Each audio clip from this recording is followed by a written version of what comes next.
Okay, well, incredible. Today is another fantastic day on That's Classic.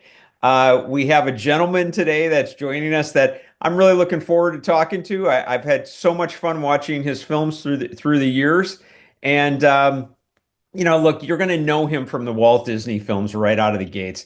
The Computer Who Wore Tennis Shoes, The Strongest Man in the World, Snowball Express, The Shaggy DA. He was on Bonanza, The Waltons. Anyway, I'd like to welcome Mike McGreevey. Hey, Mike. Hi, John. Great to be here. Yeah, it's awesome to have you on. It really is. Um, So let's start right out of the gates. Obviously you and Kurt Russell were, buddies in all three of the films I mentioned. The Computer Who Wore Tennis Shoes. Now you see him, now you don't. The Strongest Man in the World. Um, what, were you guys friends offset as well, or was Oh, it all on camera?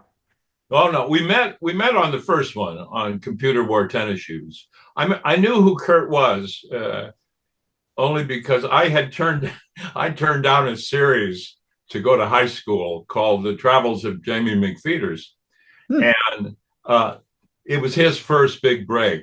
He got the role when I turned it down. So Wow. I knew who he was, but we didn't know each other. But Computer Wore Tennis Shoes, which was originally a TV two-parter, but the studio liked it so much. It was called Something's Happened to Dexter. Interesting. And they liked it so much they released it as a movie, and it was a huge hit. And that's where Kurt and I met, and we did the other two films together. And on the third film, he needed a place to live. He had his baseball career had come to a tragic end with an injury, and he was back in California and doing Strongest Man in the World. And so he came and became my roommate, and we were roommates for 4 years. Yeah, so, Oh my gosh, I didn't know that. yeah, and we're still good friends. We don't see each other that much, unfortunately, because he's all over the world, and I've been busy, obviously. But yeah, we're still close friends. But we met on that first one, and there was a chemistry there that I've had a few times with other people, other actors, and we just hit it off, immediately. And I knew he was a Kurt is an instinctive, natural talent. Mhm. And what's great about him is he's a dedicated worker, and so he's improved his acting over the years. I think he's become a brilliant actor now. So Oh, I totally agree with you. No, he's just yeah, a yeah. likable guy. I mean, it's just that easy, I mean, you're And kind of yeah, yeah. in real life, he's pretty much that guy that you see on the screen. I mean, he's he's opinionated. He and I don't agree on a lot of stuff, but that's what friends are for, right? Yeah. Uh, and but very, very giving, good person. Yeah. Yeah. What would you guys do like in between shots and stuff like that? Would you go your separate ways, or would you kind of hang out, do stuff? Oh, we were famous for staying together. We I was talking about how professional we both were. This poor director Robert Butler, who did two of them, great guy and really good director.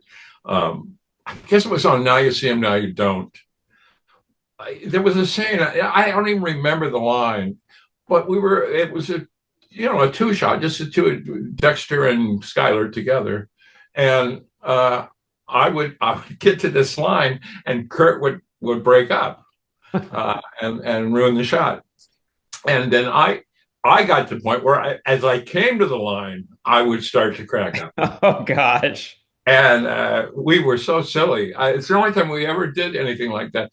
Butler literally, he got the two shot and I think he sent me first off the soundstage and did the close up on Kurt without me off camera. Oh my And gosh. then brought me in and sent Kurt off camera. But yeah, we've always been able to crack each other up, and we've stayed friends which is very rare in this Yeah. business. Yeah, Yeah, yeah. no, I agree. Did you have a sense, by the way, that he would become as big as he did? I Yeah. mean, did you? Wow. If he wanted to. Hmm. I felt the same way about Sally Field. I did a movie with Sally's first movie. I And watched it last night, by the way. oh, wow. I did. Yeah. The I weight of remember saying to her, "You're going to be a huge star." And wow. she said, "Don't say that. You'll jinx me." And I said, "No, you're incredible." It's funny. I read her book, and I was unaware of it at the time. She was very insecure on that movie, Huh. and because of a lot of personal things that none of us knew about, of Yeah. course. And she didn't feel. It's funny. She later said to me, I ran into her when she was doing The Flying Nun, and she said, I've gone to the actor's studio with Lou Antonio in Hollywood, and it's helped me with my technique. I've always been an instinctive actress, and much like Kurt, she had that natural ability to be real, and so she's the one that tipped me. I went to the summer program in New York for the actor's studio when I was 19 with Mr. Strasberg, and I had developed my own method. I didn't know it at the time because I started as a kid actor, and therefore, and Lee Strasberg said, I said, I don't get this method stuff, and he said, you have a method, and that really solidified for me that I was on the right track, and I took that summer program to really define my techniques and my acting ability with the help of Mr. Strasberg, who was great. He said to me at the end, I was scared of him the whole summer. He said, I bet. He said, McGreevey. I was walking down the hallway, and he went, McGreevey. And I turned, I went, yes, sir. And he said, are you leaving? I said, yeah. And he walked up, and he just put his hand on my shoulder, and he said, you're okay. Wow. And I used that. I've used that over the years. That Lee Strasberg said, you're okay to me. Anyhow, I digress. Back to Kurt. Okay. Yeah, I did know that Kurt was going. There's a lot of people I worked with. Burt Reynolds, even though he was very unpolished and got fired off Riverboat. Yeah.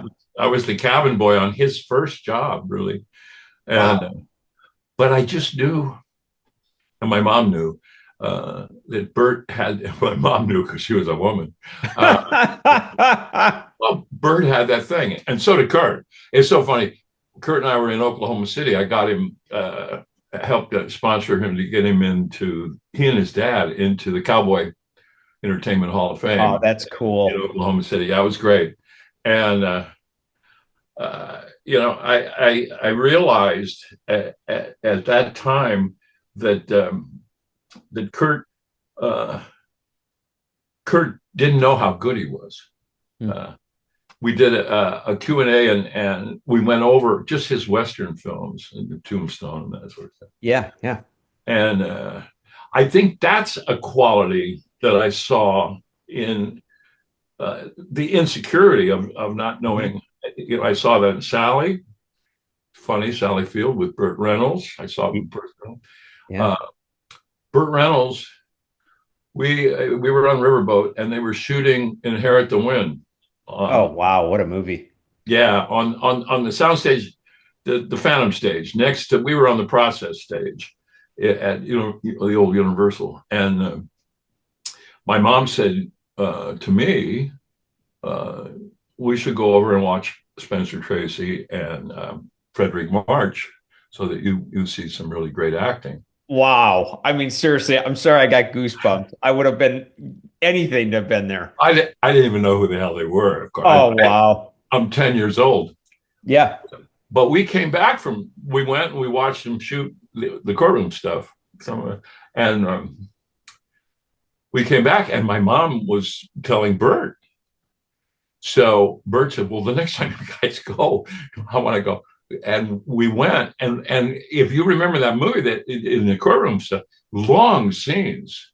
Oh yeah, yeah, yeah. I mean, Yeah. it's And famous. Yeah. with Tracy and Mark, especially when Tracy, I remember watching when Tracy cross-examines Frederick March, when he calls the long, and so we couldn't get off, we couldn't go. We had a break from our work. Geez. We got trapped on the set. Wow. Because they'd go, let's go again. And the bell would go off and the light would go on. And you couldn't open the door to go out of the soundstage. And we got chastised because they were all looking for Burt and me because we got trapped. But Burt kept going back and introduced himself to Mr. Tracy. Oh, that's cool. And they had a lifelong until Tracy died. Oh my gosh, I didn't know that. Oh, yeah. Yeah. He was his hero. And Tracy was very encouraging. Poor Burt, he felt he was just this good-looking guy and nobody thought he had any talent. And as he got better and better, he wanted to prove it. And he was sort of stuck with that one. He created that Tonight Show personality. Oh, yeah. And I mean, that was a part of him. He was a fun-loving guy, but he was a serious actor, Yeah, yeah. No, it's so funny. A couple things there. Sally Field, famous for that Oscar speech where she's like, now I know you love me. Yeah, right.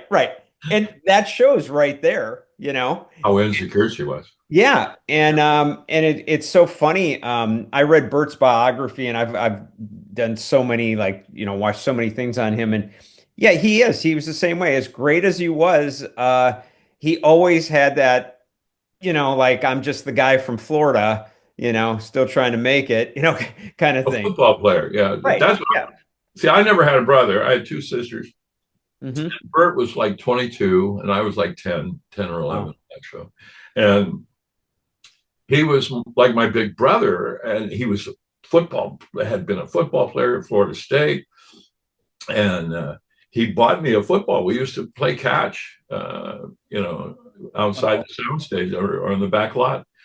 But he and Darren McGavin, who was the lead the captain on Riverboat, didn't get along. And I think it was Burt's insecurity. Darren McGavin was a very, great actor. Definitely. Established at that point. And I had a great relationship with both of them. And when Burt got fired, I was really upset because I liked both of them. And his story was that he got fired off the show because he couldn't act. He got fired off the show because he took Darren McGavin and threw him in the lake on the back. I was just gonna say that's what I heard. Yeah. Yeah, I watched him do it. Oh, wow. And the other story, and I don't know if this is true, Burt told that one about when he got fired. He was walking back to the parking lot, and another contract player was in the parking lot and saw that Burt was sort of down. He said, "What's going on?" He goes, "Well, I just got let go." And the guy said, "Really?" And he said, "Yeah, they told me I can't act." And the other contract player said, "Well, I just got let go." And he said, "Really? Why?" And he said, "They told me my Adam's apple was too big." It was Clint Eastwood. Oh my gosh. MCA Universal fired Burt Reynolds and Clint Eastwood on the same day, supposedly. Oh, wow, that is a hell of a story. Of course, Burt's line about back to Clint was, "Well, I can take acting lessons. I don't know what you're going to do about your Adam's apple." But yeah, that's myth. It may not be true. I wasn't there for that, but it's not myth that he did not get fired because he couldn't act. He got fired because he threw Darren in the lake. When you were there, we used to always say, I wonder how deep this is. We talk about that lake in the back lot. And we found out that day it's only about 3 feet because Darren sort of just stuck in the mud. I shouldn't laugh about it. It was, Well, it's been a you long can time. imagine as a kid who adored both these men, I was very upset, and then to come in Monday morning and find out they fired Burt. Wow. Burt was dating the actress that lived across the street from our house. Who was Lori that? Nelson. Lori Nelson was her name. Hmm. And Lori was a contract player, I think, at Universal at the time. Pretty girl and really nice lady. But Burt would drop Lori off and come over to my mom to get advice about about how to handle Lori. Wow. Yeah, he was a great guy. I liked him a lot. I have been lucky. It really was nobody I ever worked with that I didn't really like. Mm-hmm. A lot of different people, but If you want to get in on the fun of That's Classic, go to my merchandise store. You can get a t-shirt, a mug, or a variety of items. The QR code is right here on the screen. That'll take you right to the site, or I'll put it in the description below the video. Have fun, enjoy. Let's go back to the interview. David Niven, I did a picture, Impossible Years. Yeah. One of my favorites, by the way, his The Moon is a Balloon or whatever, his biography, one of my favorites of all time. Yeah. Yeah. And he's exactly that guy that you read in The Moon is a Balloon. He was just a delightful man and a really good actor. I learned a lot from him on that picture. That was one of the times I didn't get along with the director, but none of us did. He was a nice guy named Michael Gordon, but he had made he had done the Doris Day, Rock Hudson, Pillow Talk, and sure, romantic comedies, and he really didn't understand comedy, in my opinion. He would as an actor, you'll relate to this. He would say things like, Mike, instead of raising your hand on the word "the," do it on the word "Bill." Oh, geez. And I'd go. And finally, one afternoon, I was like, it was a break, and we were in a interior house setting of the house of David Niven's house, and I went out the door and lit up a cigarette, and I was just sort of pissed off. Brooding, yeah. Yeah. And David appeared and asked for a puff on. He was trying to quit smoking. And he said, "Are you okay?" And I said, in that wonderful accent, "Are you okay?" And I said, "Well, not really." I said, Michael, I don't relate to his direction. And David paused for a moment and he said, "Can I give you a piece of advice?" I said, "Oh, please." And he said, "What I do with Michael," he said, I listen very intently to everything he tells me. And then I just do it my own way. And I got to tell you, it worked. Oh, funny. I would listen. I'd go, "Oh, great. Thank you." and then just ignore all of it. And then he'd say, "Wow, perfect, Mike." But Niven was one of those guys that, again, a big star who was so giving and so nice. I had that with a lot of people.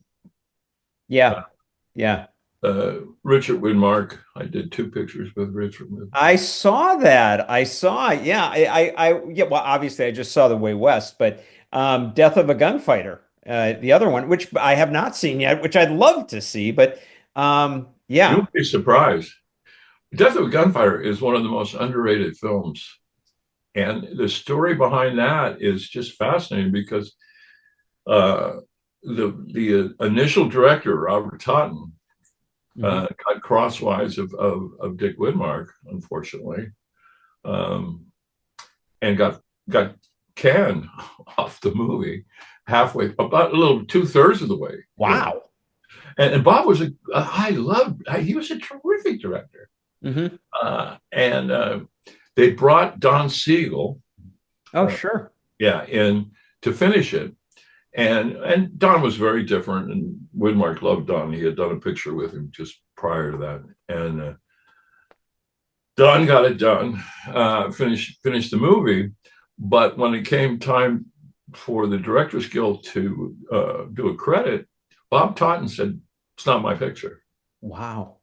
And Siegel said, it's not my picture, for sure, which he was right about. It really was Todd's picture, but so the mythical Alan Smithy Oh, yeah. was created because of Death of a Gunfighter. How interesting. I didn't know that. DGA used this name, Alan Smithy, to give the credit on the film. And it's funny, I was doing an interview one time, and the person knew about the story behind Death of a Gunfighter, and he said, that's the best Alan Smithy film ever. But I can remember that. God, it was. I showed up on Monday morning. I was in the first shot, and I was getting dressed, and I came out of my in the back lot at Universal. I came out of my trailer, and the first assistant director was there, and I said, "Hey, could you tell Bob that I need to talk to him? I had a question about the scene." And Yeah.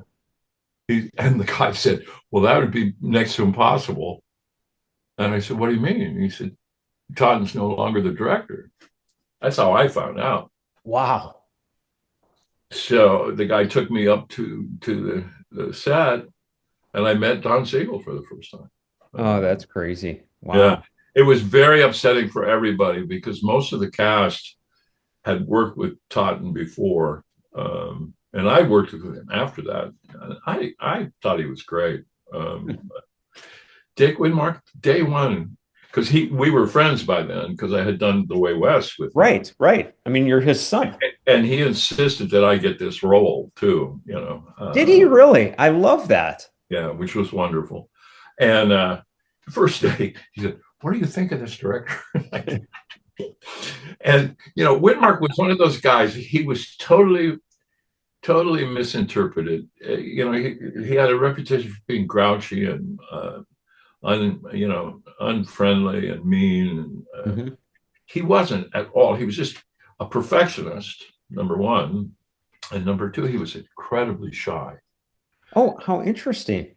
Yeah, and if until you got into that comfort zone where he trusted you, which I did towards the end of The Way West, he called me to his trailer at the end of The Way West and said, "You're good, kid," like that. And I said, "Oh, thanks." He said, "I want to work with you again." And I said, "Oh, I would love that." Yeah. And I saw him in social settings where he was this fun-loving, easygoing, lovely guy, but he was amongst people he knew and he trusted. On a movie set, he was very rigid about how he worked, and so I think a lot of people misinterpreted Dick Widmark's personality. I've been interviewed by several people that were going to write books, and they always said, "Well, you're one of the few people that speak so highly of him." And I said, "You're kidding me." But people like Harry Carey Jr., who had been a lifelong friend, we all loved Dick. I mean, he was terrific, and what an actor! Oh, I mean, just powerful. Oh, yeah. The best. I mean, I think it was pretty sure this is I think my dad first introduced me to his work. I think he was Johnny Udo. I think that was it. And he pushes down the stairs or whatever. Oh my gosh, that you can watch that today and still go, "Geez, whoa." Yeah, Yeah. And that laugh, that giggle. Oh, that he had that in real life. So it was weird every once in a while because he if you got him to giggle like that, you went, "Oh my God." I'm glad I'm not on a stairway, and funny.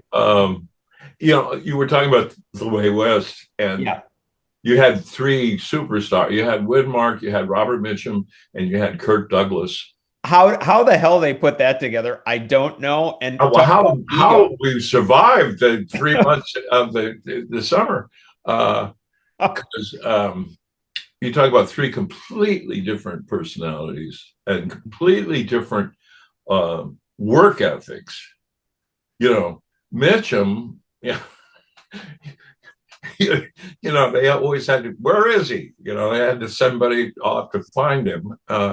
And he was good though.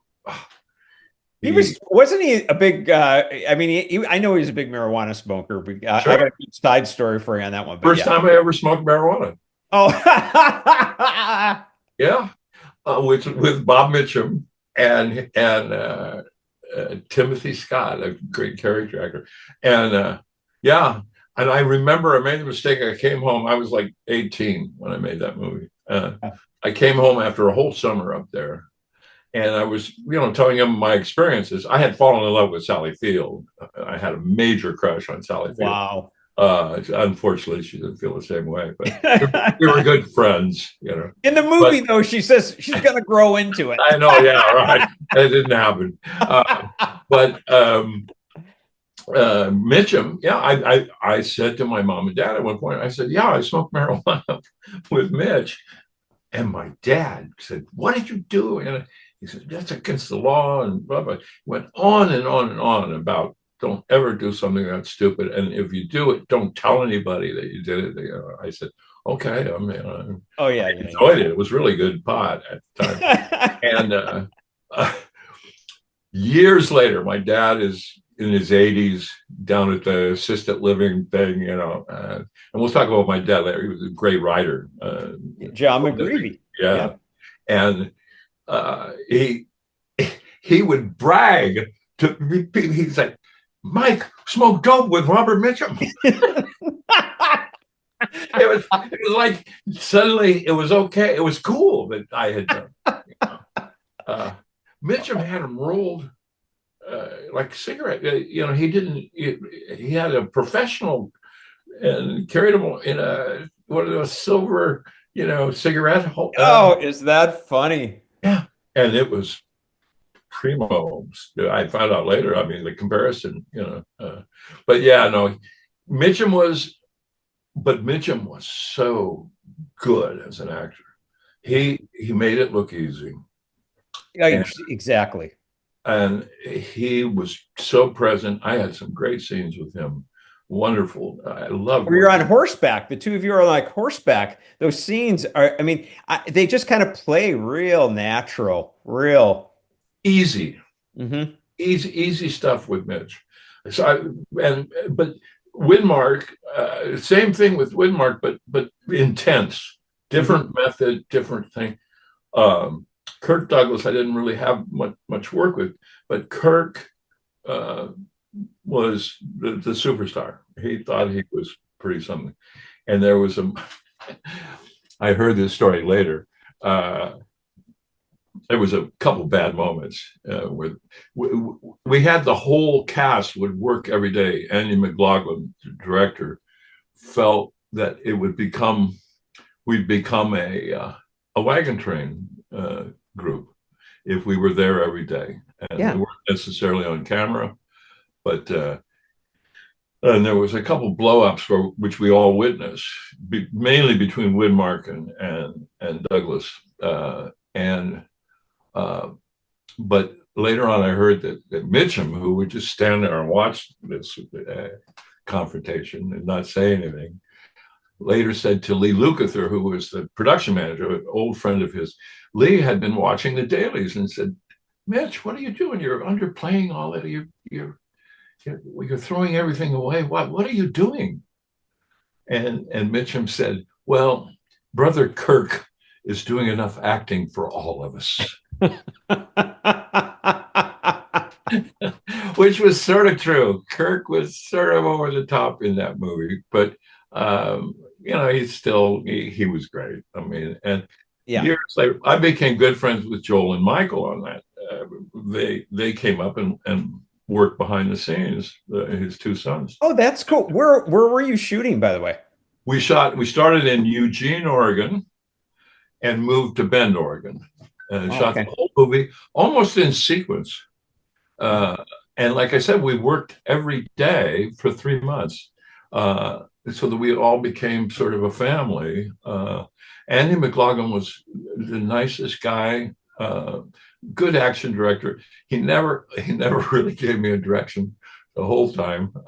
Poor Wow. Sally struggled with that. She would say, "Why doesn't he give us help? Why doesn't he?" And she was Uh, so freaking good in that movie. yeah, she's embarrassed. She thinks there's a scene where just before we get married, where we're walking towards the fort. You Hmm. saw it just last night, where I just remember I had a line where I said, "Well, you know, you don't have to be, you don't have to worry about not loving me, getting married, and if it doesn't work out, I'll shoot myself and die famous." Right, right. I had like a comedy line, but she had to cry in it, and I can remember there was a lead up. And she talks about it in her book, Hmm. a walking lead up, and so she was having trouble, and I said, "Are you okay?" And she said, "No, I'm not okay." So I was directing her a little bit. I was giving her stuff between takes, and Wow. she can't watch that scene. And you saw that scene. She was It was scared. great. It was great. So natural. I agree with you. It's so emotional, and you actually feel these two. You actually buy in that moment that, you know what, the two of you just might work out. You know what I mean? Yeah, absolutely. That was the idea. Oh yeah. Oh yeah, totally. And on screen it did. But It did, yeah. I still see Sally is very good friends with Goldie. So when I see Kurt, I've seen Sally several times. She's still a terrific gal. Oh, that's cool. Yeah, So yeah. cool. Hey, I got a good. I'll give you a little side Mitchum story. This is funny. I interviewed Billy Gray, and great actor himself, by the way, and good guy. And he told me this story that he got busted for marijuana himself, and it really derailed his career, in many ways. I But remember that. Yeah. yeah, he's at the jail or whatever, the prison that they send him to, right? And he gets assigned the weightlifting room, basically the workout room, and he hands out towels, and that's his job. And he's looking around, and there's all this good like gym equipment and stuff. Turns out Mitchum had been there before him, and he donated the equipment. It's out where I live here. I can Oh, funny. and Alan Roby told me a story about when Mitchum was out there. I can't think of the name of it. It's 2 miles from my house. Oh, Uh, funny. yeah, he when he got out, they said, well, "How was it?" And he said, "Oh, it was wonderful." He said, "It was just like Palm Springs, except better people."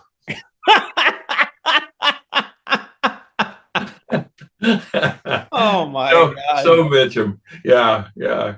Oh, Uh, Jesus. he did a thing. I hadn't revealed this until just recently because it frightened me as a young guy, and I was afraid to tell anybody. Yeah.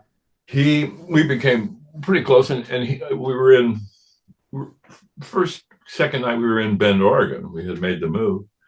He said he called me Haas. I don't know why. He said, "Haas, I want to take you to dinner," and I said, "Oh, great."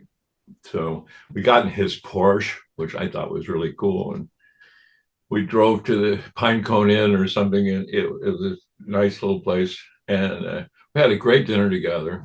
And he made the. I was 18. He made them serve me liquor, so it was coming of age stuff with Yeah. Robert Mitchum, and we're leaving this thing, and we're about to get in the car, and some drunk comes up and starts saying, who do you think you are, Robert Mitchum? And Mitchum said, "Yeah, I am." And goes, "Well, you're a punk." And Mitchum tried. I will never forget it. He said, "Yeah, you're so right. I am such a punk. I'm a total nothing."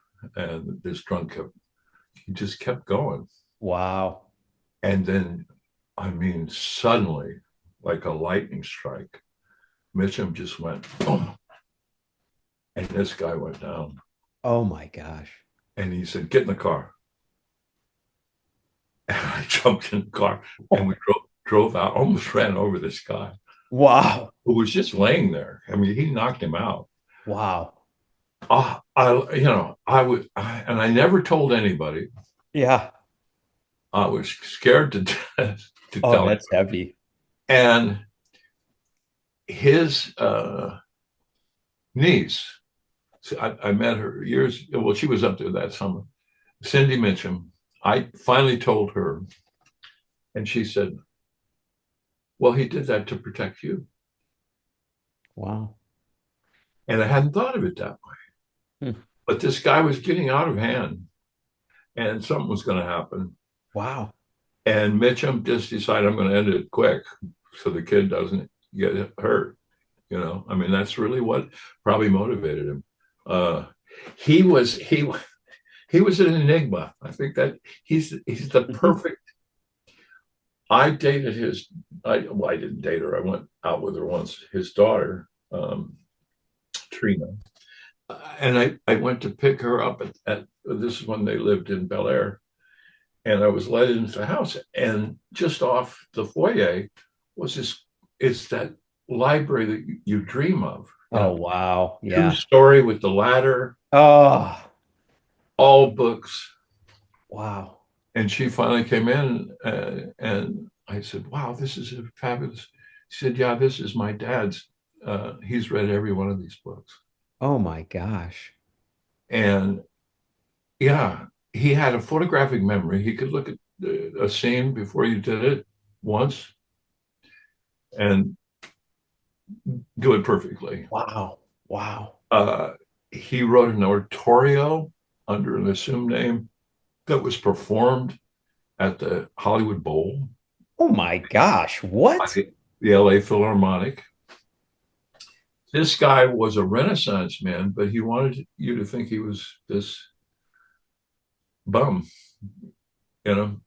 He told me about how he got into the marijuana thing was when he was a hobo.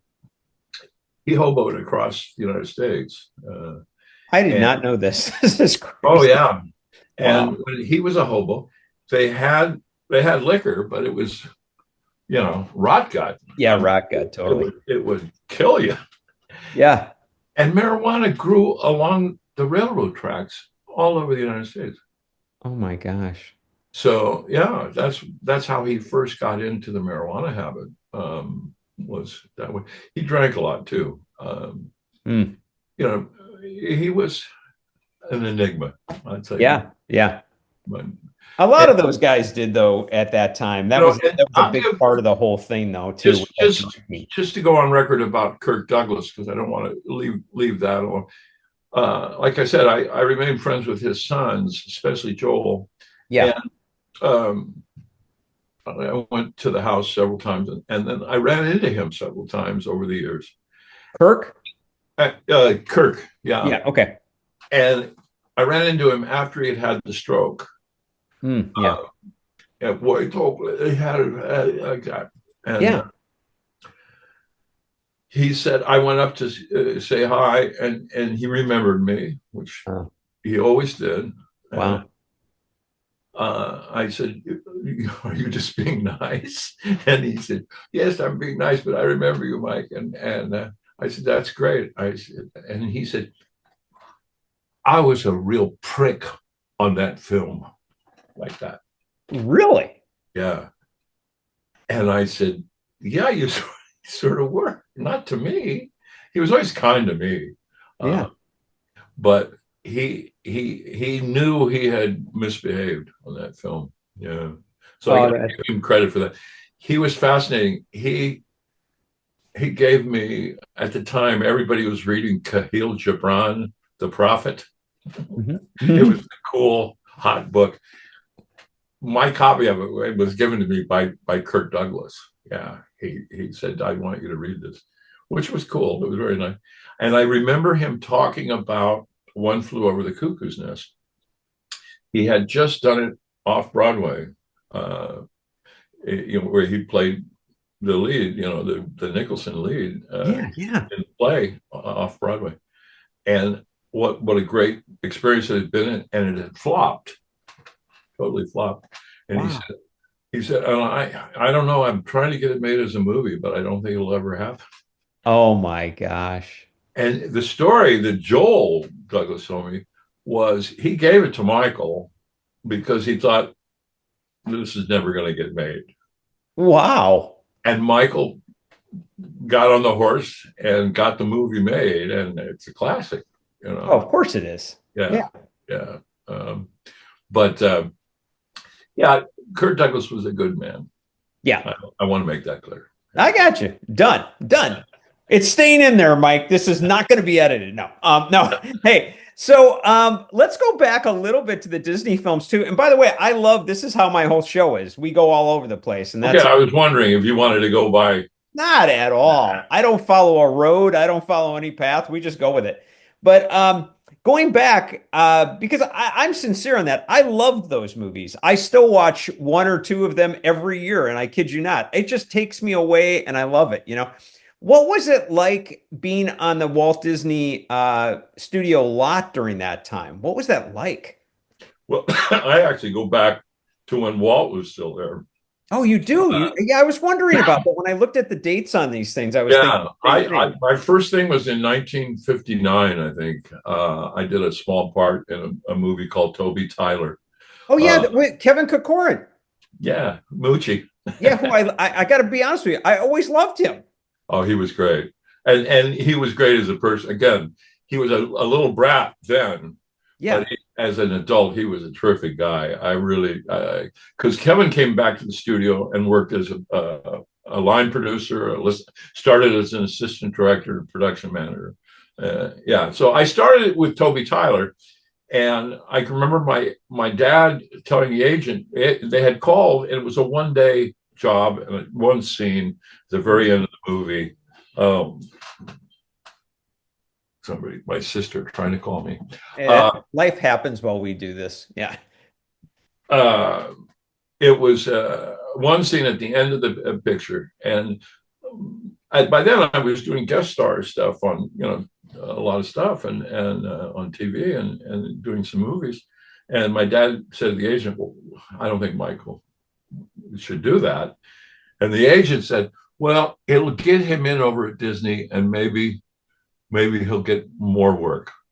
Wow. Which was a prophetic statement, because then I did several of the TV two-part things, Sammy the Way Out Seal, and yeah. And what was it? Willadine?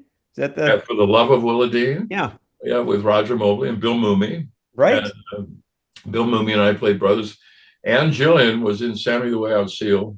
We're going to get together for lunch. 60 years. It's been over 60 years. Wow. But back to your point, it was when Walt was alive, it was a lovely, the lot was different from any of the other studios because they worked so much with kids. Mm-hmm.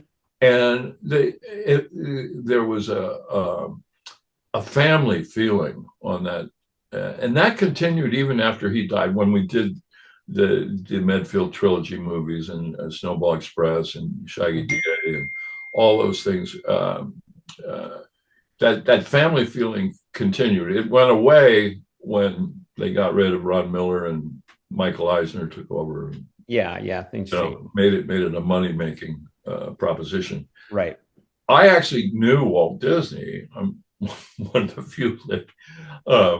When did you meet him? Oh yeah. Well, when you would start a show, he would come on the lot if you were shooting on the soundstage.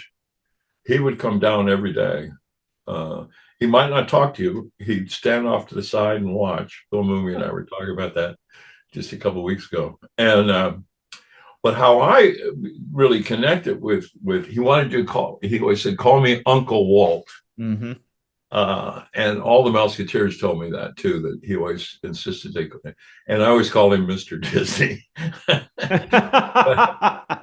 but there was at lunchtime next to the commissary, there were ping pong tables. There were 3 ping pong tables, and I loved ping pong. And Billy and I on Sammy the Way Out Seal would play ping pong, and then later on, for the Love of Willowdene, I was over there and we played ping pong. And Walt, so one lunchtime, I'm out. What would happen is if you were winning, you stayed at the table, and the next person in line came and I had won, and the next person came in, and it was Walt Disney. Wow. And my mother said later, "You let him win, didn't you?"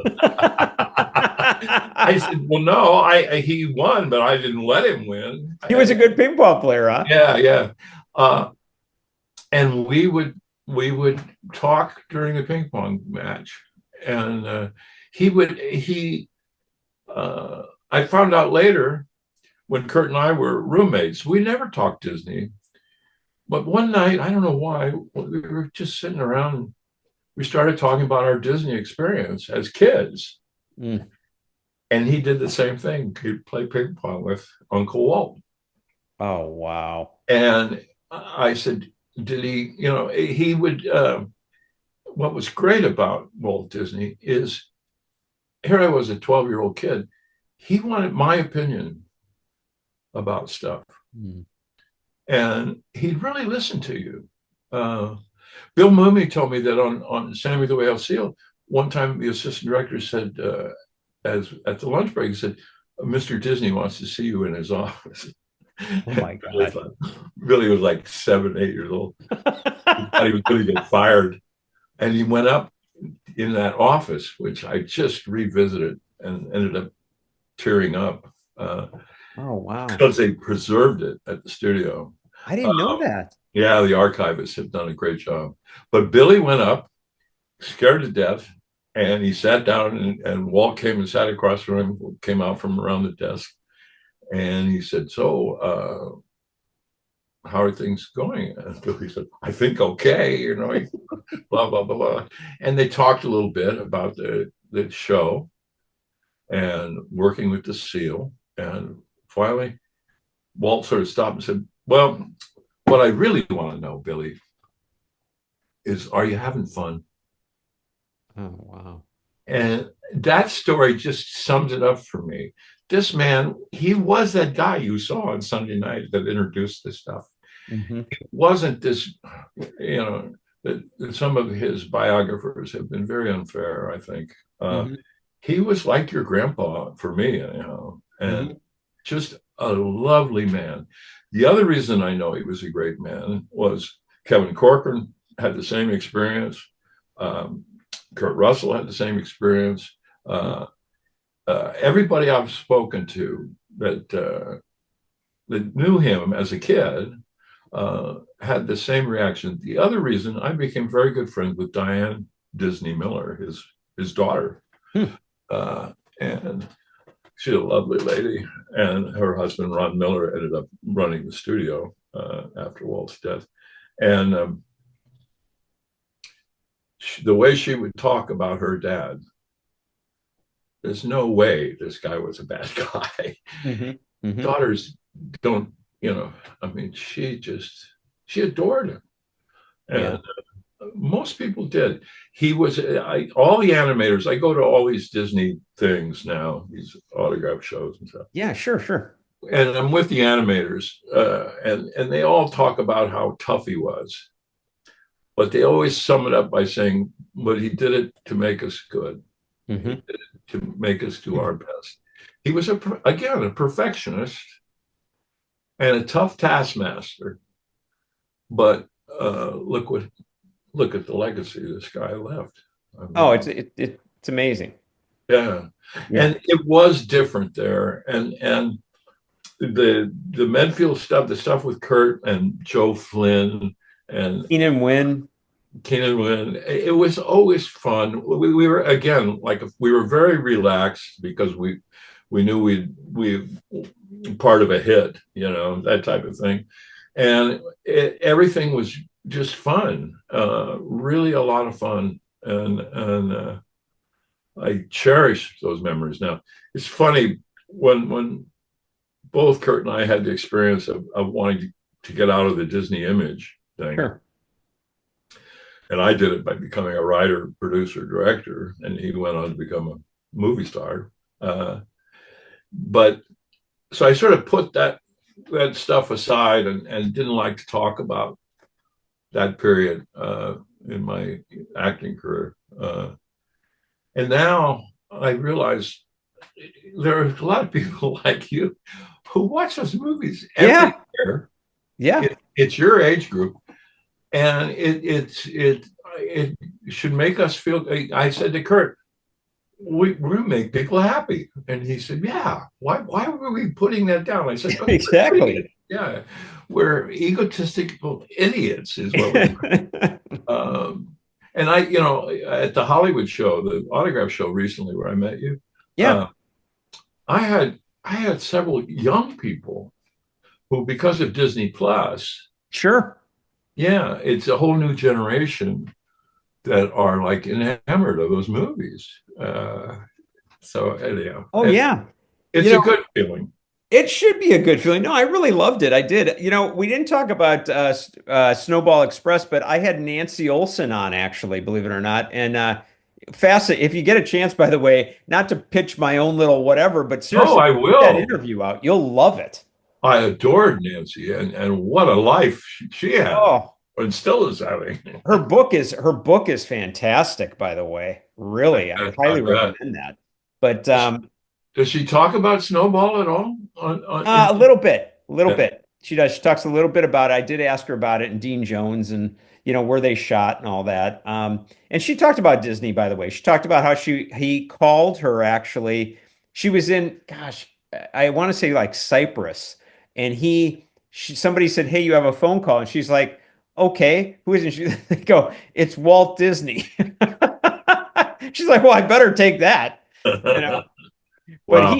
he talked her into coming back into the business, in essence. Yeah. Oh wow. Yeah. With Murray in the Flubber movie. That's exactly right. Yeah. Wow. She was married at the time when we did Snowball. She was married to Alan Livingston. Right. Who was the CEO or the head guy at RCA Records. That is correct. Yep. And I remember we're up in Colorado and I went out to dinner with them, and I just sort of, trying to get to know Alan. He seemed like a really nice guy, terrific guy.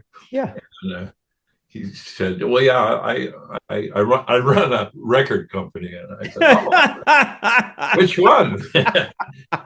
And he said, "RCA." I went, "Oh, okay." And he said, "Don't be impressed." It was great line. I said, "What do you mean, don't be impressed?" He said, "I didn't think the Beatles were worth a damn." Which I liked him instantly. I thought, here's a guy admitting that he, was one of the many to say they're no good. Right. Yeah. What a nice man. Yeah. She married some great guys. She did. She really did. She really did. Incredible. Yeah, you should definitely watch. You'll enjoy it, especially that you know her. You'll really. That's a fun interview, and she's an amazing woman. I mean, I was so thrilled to get her. The reason I got her is I'm actually originally from Wisconsin, and that's where she's from. And I didn't know that. And I was able to kind of track her down through some contacts through there, and it was great. It was just great. But she was the one I can remember when we were up in Crested Butte in 14,000 feet up in the snow, freezing our butts off because the crew were all in these, Arctic outfits, and we were in, sweaters and long underwear. And we had no place to be warm. Wow. And I'll give her credit, man. She said, "We're not going to, I'm going to get us heaters or we're not going to work." Yeah. Had this little small inside the set. They didn't have an interior; it was an exterior set, but they had this little tiny room with just insulation, plastic insulation, and she got the work heaters in there, and because that is an interesting experience from an acting standpoint. Yeah, being cold and trying to be funny. it doesn't. Harry Morgan, who was in that at one Yeah. point, our wonderful director Norman Tokar, who had directed Sammy the Way Out Seal too. Uh, Norman stopped the scene and said, "Guys, what's going on? You know, you're not funny." You know, Oh my God. and Harry Morgan said, "Norman, it's very hard to be funny when you're freezing your ass off." Oh my gosh. And he's right. Seriously. There's Oh, something about being cold. It yeah. it takes an ed. There was a scene in the street in Crested Butte where they were going to start the snowball race. Those snowball, what do you call it? The Snowball Express. Yeah. The snowmobile race. Yeah. And I was supposed to run up and had some dialogue with Dean and Harry, and then help them start up the snowmobile, and they took off. But there was a shot where I was down the street and I had to run up. So they sent me down there. We rehearsed a couple times. I went back down, and I'm standing there. This is in the afternoon in Crested Butte, Colorado, and there was something wrong technically, the lighting problem, everything. So I must have stood there for 12 minutes probably. And then they said, oh, megaphone, the guy said, okay, Mike, we're ready to go. Roll camera, blah, blah, blah. Oh, geez. Action, Mike. And I started to move, and I was frozen to the street. One of those actor moments that you go, oh, God.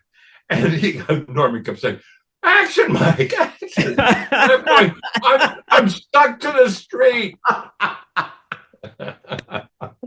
Oh, that is hysterical. They literally came and poured coffee, hot coffee, because that's all they had to get me out of there.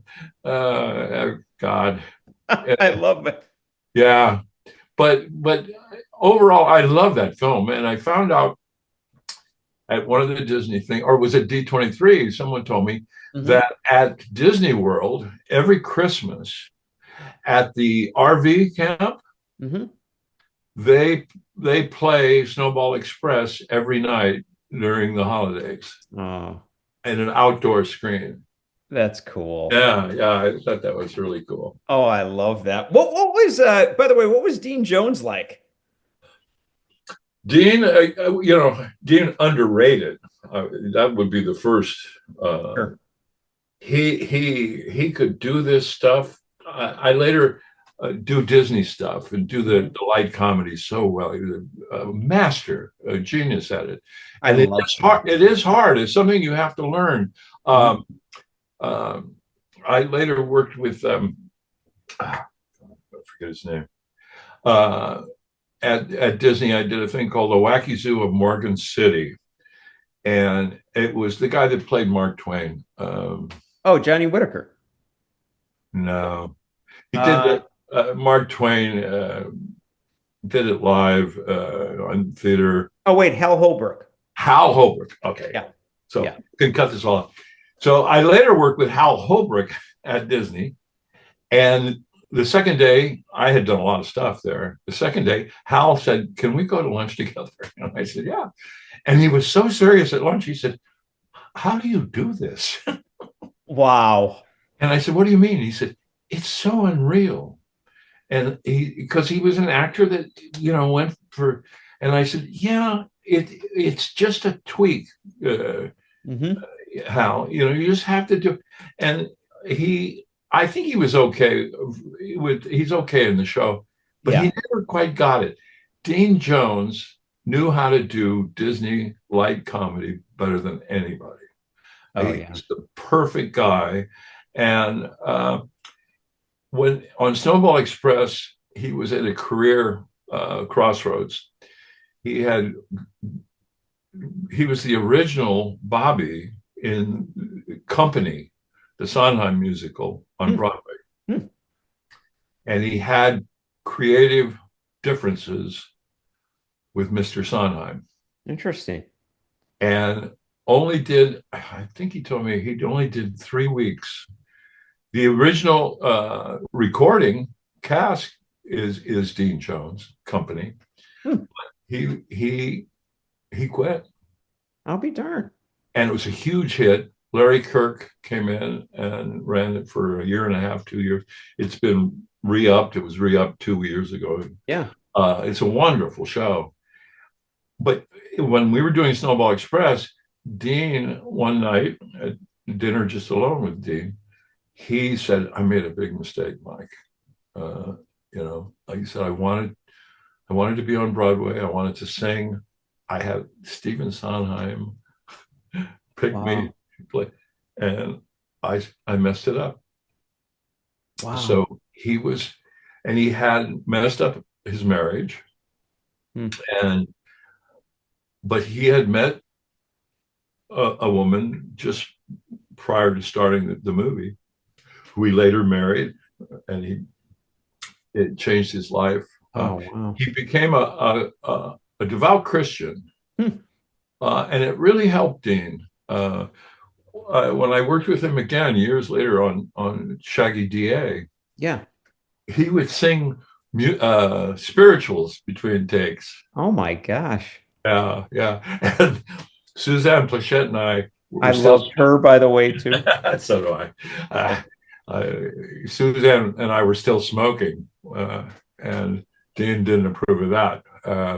But we would go outside and smoke outside the soundstage together. And she said, "I love Dean, but he's become this major Christian, and I can't handle it." I said, "Yeah, but he's happy. That's what's important." Right. Oh, Suzanne Pleshette was a gas. She was the neatest lady. Oh, I had such a crush on her too. She's so beautiful. She's like one of the guys. Several times I worked with her, and she had a potty mouth. She could cuss better than anybody I've ever been around. And smoked up, and I killed her finally. But just a terrific lady, and again, underrated. There you go. You had Dean Jones, and Pleshette did quite a bit of Disney too, and they understood how to do that stuff. It took as Hal Holbrook said, it's weird. I don't know if I can do this, and I just sort of, I don't know why, it came very natural to me. So. Oh, you were so natural. I mean, it was crazy. Like I said, I mean, it was really, really wild. A friend and somebody that was part of that whole group with like Suzanne Pleshette, like as far as friends. Ronnie Shell, his son and I are very close, and we've known each other a long time. I've known Ronnie a long time, and he was in The Strongest Man in the World, I believe it was. Yeah, I know Ronnie very well. Do you know Ronnie? Yeah. Yeah, we work together. I figured. I was going to say. So I love Ronnie. It's been a fun time too, just to be, with. We were next to each other at one of the autograph shows. It must have been a Hollywood show or something. Yeah, and we had a great weekend together because there was someone else who was getting large crowds right across from us. And Ronnie would stand up and say, "Hello, we're here. Mike McGreevey, Ronnie Show." Ronnie was a character. Yeah. There were a lot of characters over at Disney. It was great because they would bring in the guy Fritz Feld. Yeah, he would do that. Yeah, I know what you mean. And we would, and Kurt and I would say, "Do it, Fritz, do it." It was a lot of great characters. Keenan Wynn, you're talking about Keenan. What was that like to be with Keenan Wynn? He's another one. I always thought he was incredible. He was, and he couldn't hear. He was practically deaf. Yeah, he finally said, "If you notice, most of his performances are sort of loud." Yeah, they are. Yeah, it's because he almost was completely deaf. And is that wild? It's funny. He shared it with me when I told him the story about Widmark. Dick Widmark was deaf in his left ear, because I thought he didn't like me on the way west. The first couple of days we were on the mules together, doing the long shots, opening the movie. Yeah. And I tried, strike up a conversation, and I was I was next to him on this side, on his tin air. Yeah. And I didn't know that. And I actually called my mom the second night and said, I don't think Mr. Widmark likes me. And My gosh. she said, don't make waves, And I said, I will.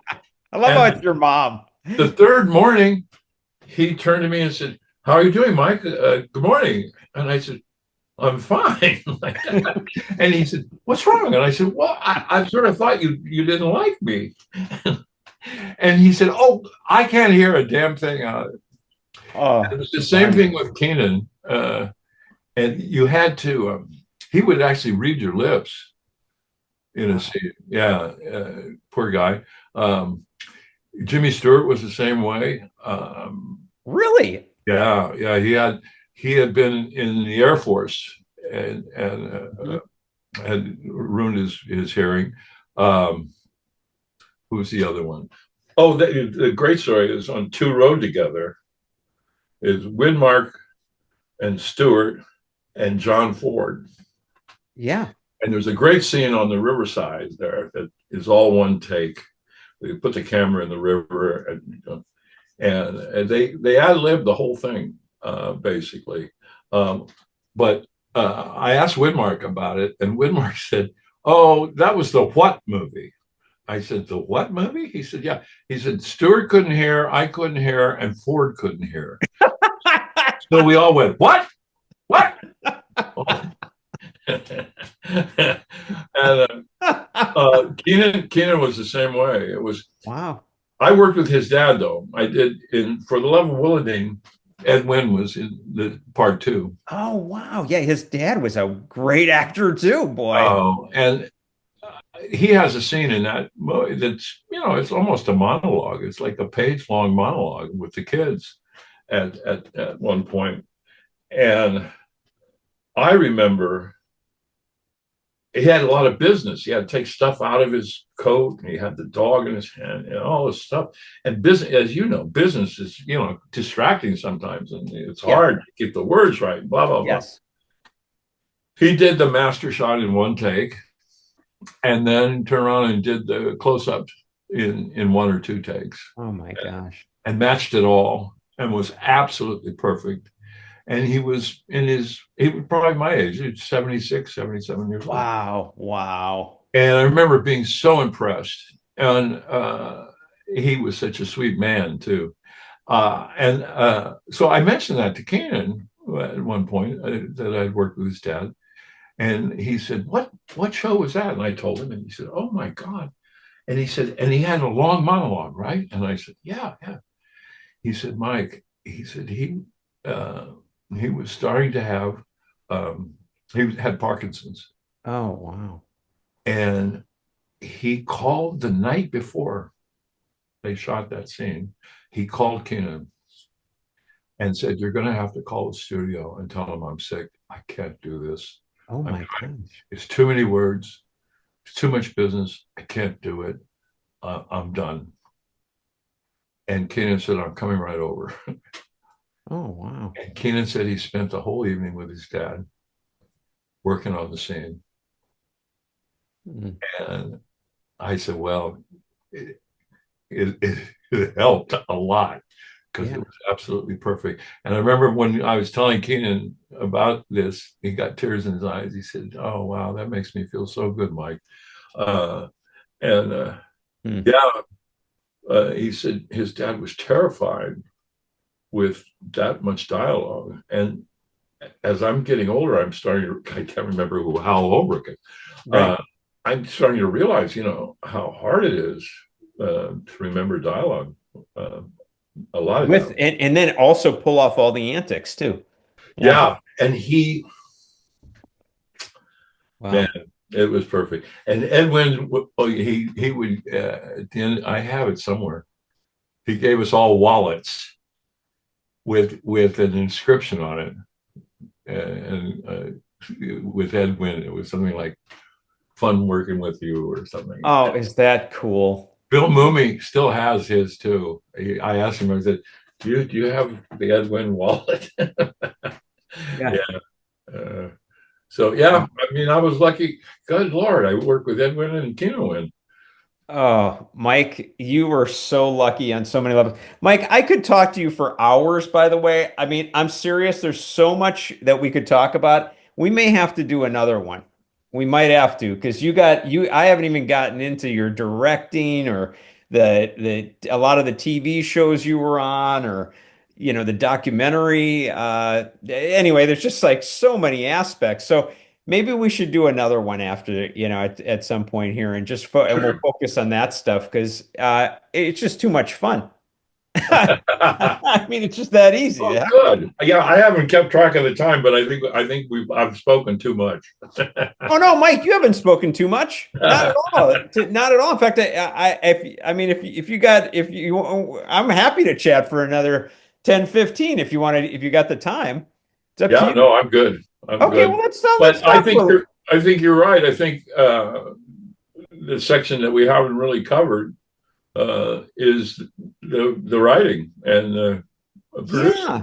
And just I mean, my God, Mike, you were on the Donna Reed Show. You were on Route 66. I mean, there's like so many aspects there. Tell you what, let's take one of them. That'll at least hold the audience, and then we'll come back. We'll do Come another back for one. that. We'll do that. Yeah. Yeah, Donna Reed. Yeah. Yeah, I did the Donna Reed show, just one episode, and I still can remember how enamored I was of her. I had a crush on Shelley Fabares, of course, and Oh, of course. followed America's her. sweetheart. Poor Shelley. I followed her around the whole week. And she was very kind. I worked with her later, and she said, "I remember you were a pest." I said, but Donna, well, that whole cast, Paul Peterson. yeah, and Carl Betts and Yep. Shelley, and they were so welcoming, and it's why the show worked. I mean, they really had a great relationship with each other, and with as a guest star, you sometimes you sort of feel out of it, and you're not part of the group. She was so welcoming, and there were I had a couple of scenes with her that I still just cherish. Um, she was special, and that warmth that comes across the screen. I watch It's a Wonderful Life every Christmas. Me And, too. yeah, and she's just so delightful in that movie, Uh, and it's sort of the centering force behind it because mhm. I once agree. once the Stewart character goes off the rails, Mhm. it's like yeah, but yeah, and Paul, you know, I I've love known Paul. Paul since then over the years, and I'm just so proud of what he did with his Minor organization, consideration. Minor Consideration, that helps child actors. Thank God I never had any of those problems. I think, and I discussed it with Kurt several times, and Ron Howard feels the same way. I know that we had fathers in the business, and they were very protective and made sure that we didn't become spoiled by it. It's a dangerous thing to give a child that much attention and importance. Uh, Mhm. that when they get into adulthood, they expect the same sort of treatment, and Mhm. it's very hard to grow up. So they turn to a lot of alternative coping things, and it doesn't usually turn out very well. The fact that Paul went through some of that, Mhm. had some real tragedy in his life, I think equipped him to be so helpful for these young people that can't make the transition, and feel that their lives are over basically once they become adults. Yeah, because the business basically, whatever the business is like, you're done. Anyway, who we got coming in next? Yeah, Colt. that rejection is really hard to take. And the transition from childhood into young adulthood is a tough one to make as an actor. Sure. I was very lucky. I did go to high school. I said, I'm not going to work.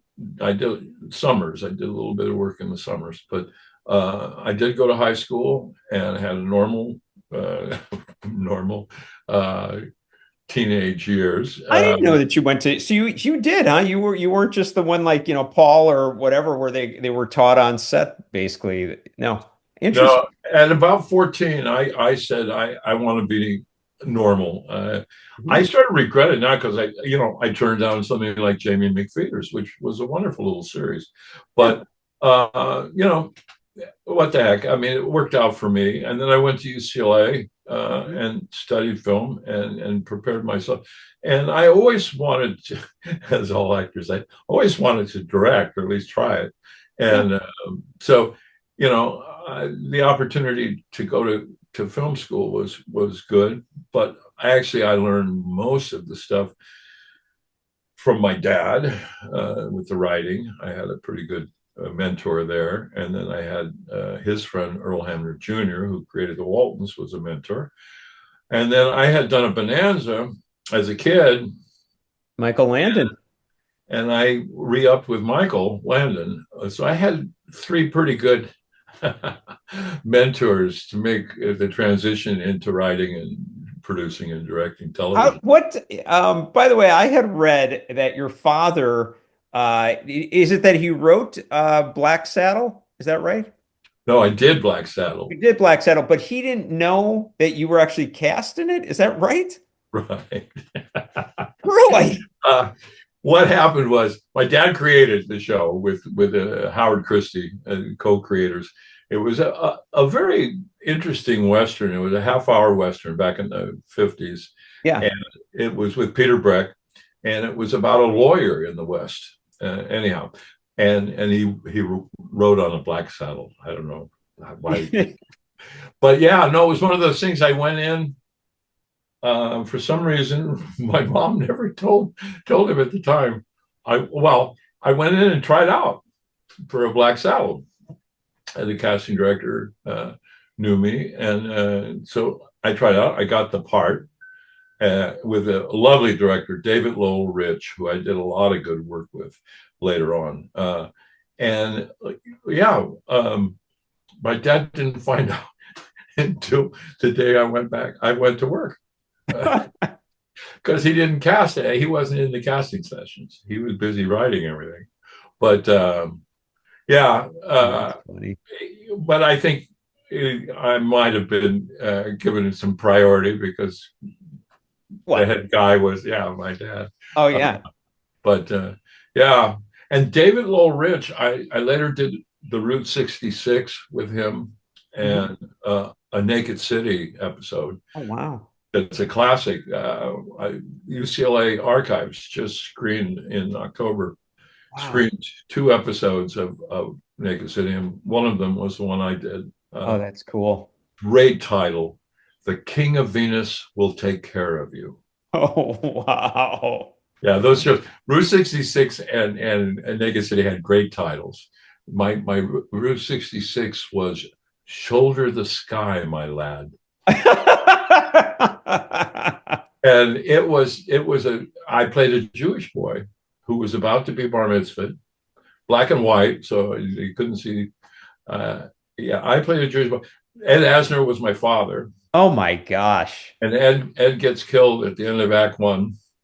And I have a crisis of faith. And Susan Gordon, who was a Jewish girl, the actress, played my girlfriend in it, who was a Catholic. And I taught Susan how to make the sign of the cross. Oh, jeez. And she helped me because there's a scene at the end. Obviously, the boy does get bar mitzvahed. Yeah. And I had to learn Baruch Atoi Adonai. Right. Yeah, sure. I've heard it. Yep.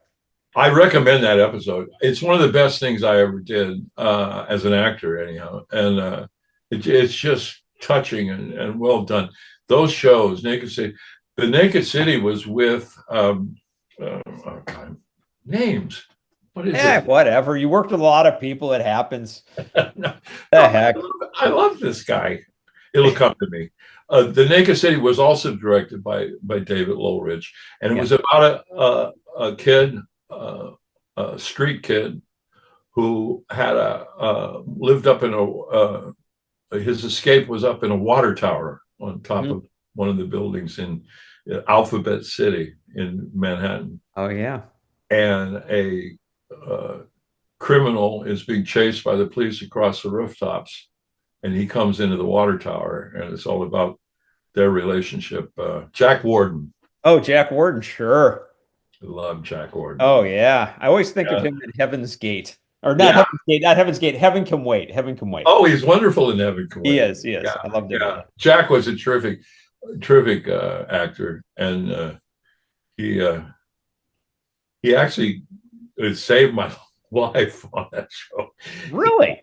Yeah, we were shooting down in a bad section up in Manhattan, in New York, and I came out of the trailer, the wardrobe trailer, and some guy grabbed me.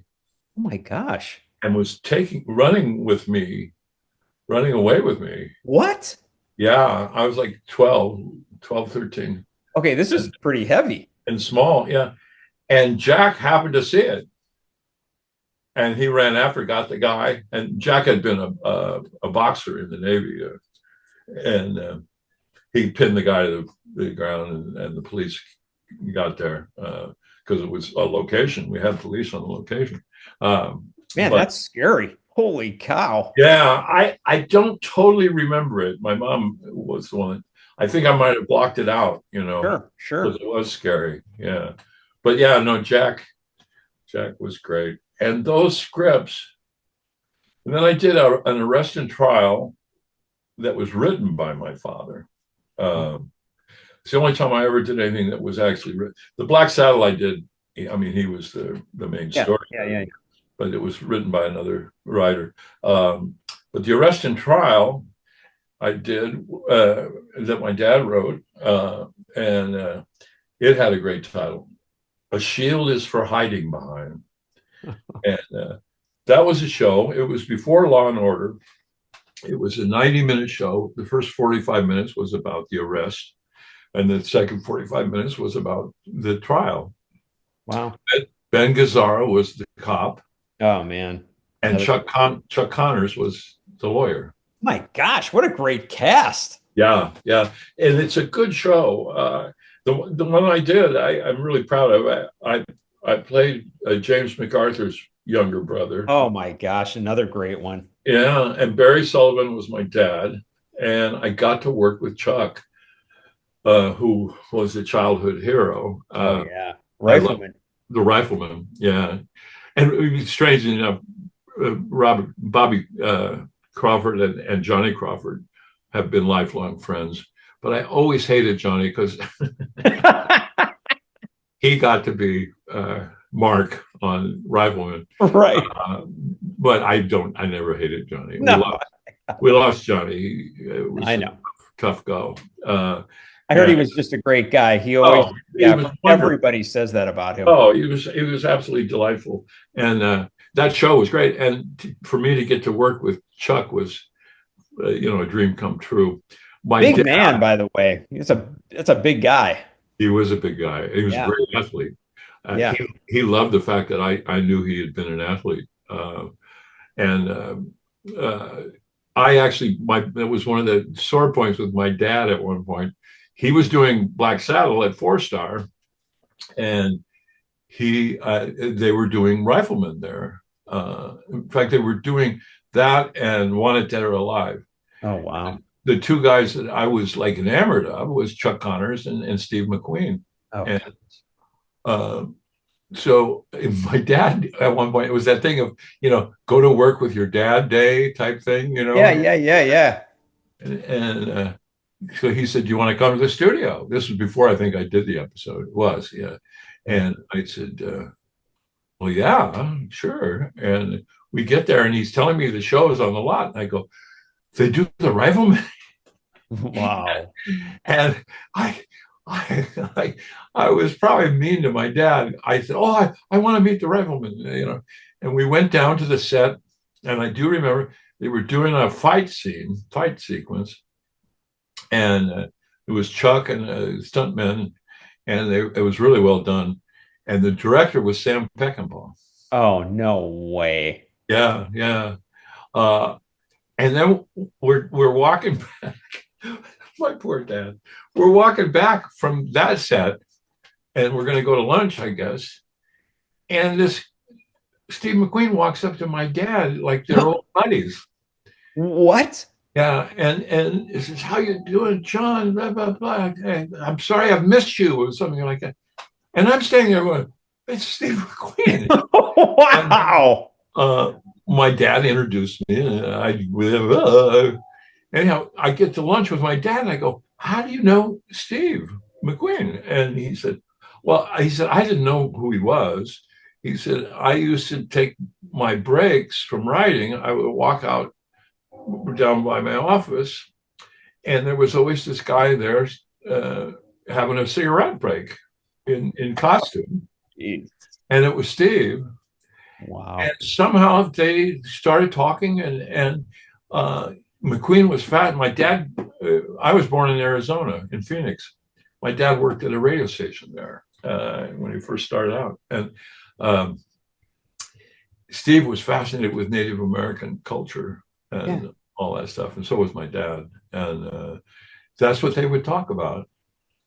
And they were like old pals. Oh my gosh. What a moment for a son. Bizarre. Yeah, yeah.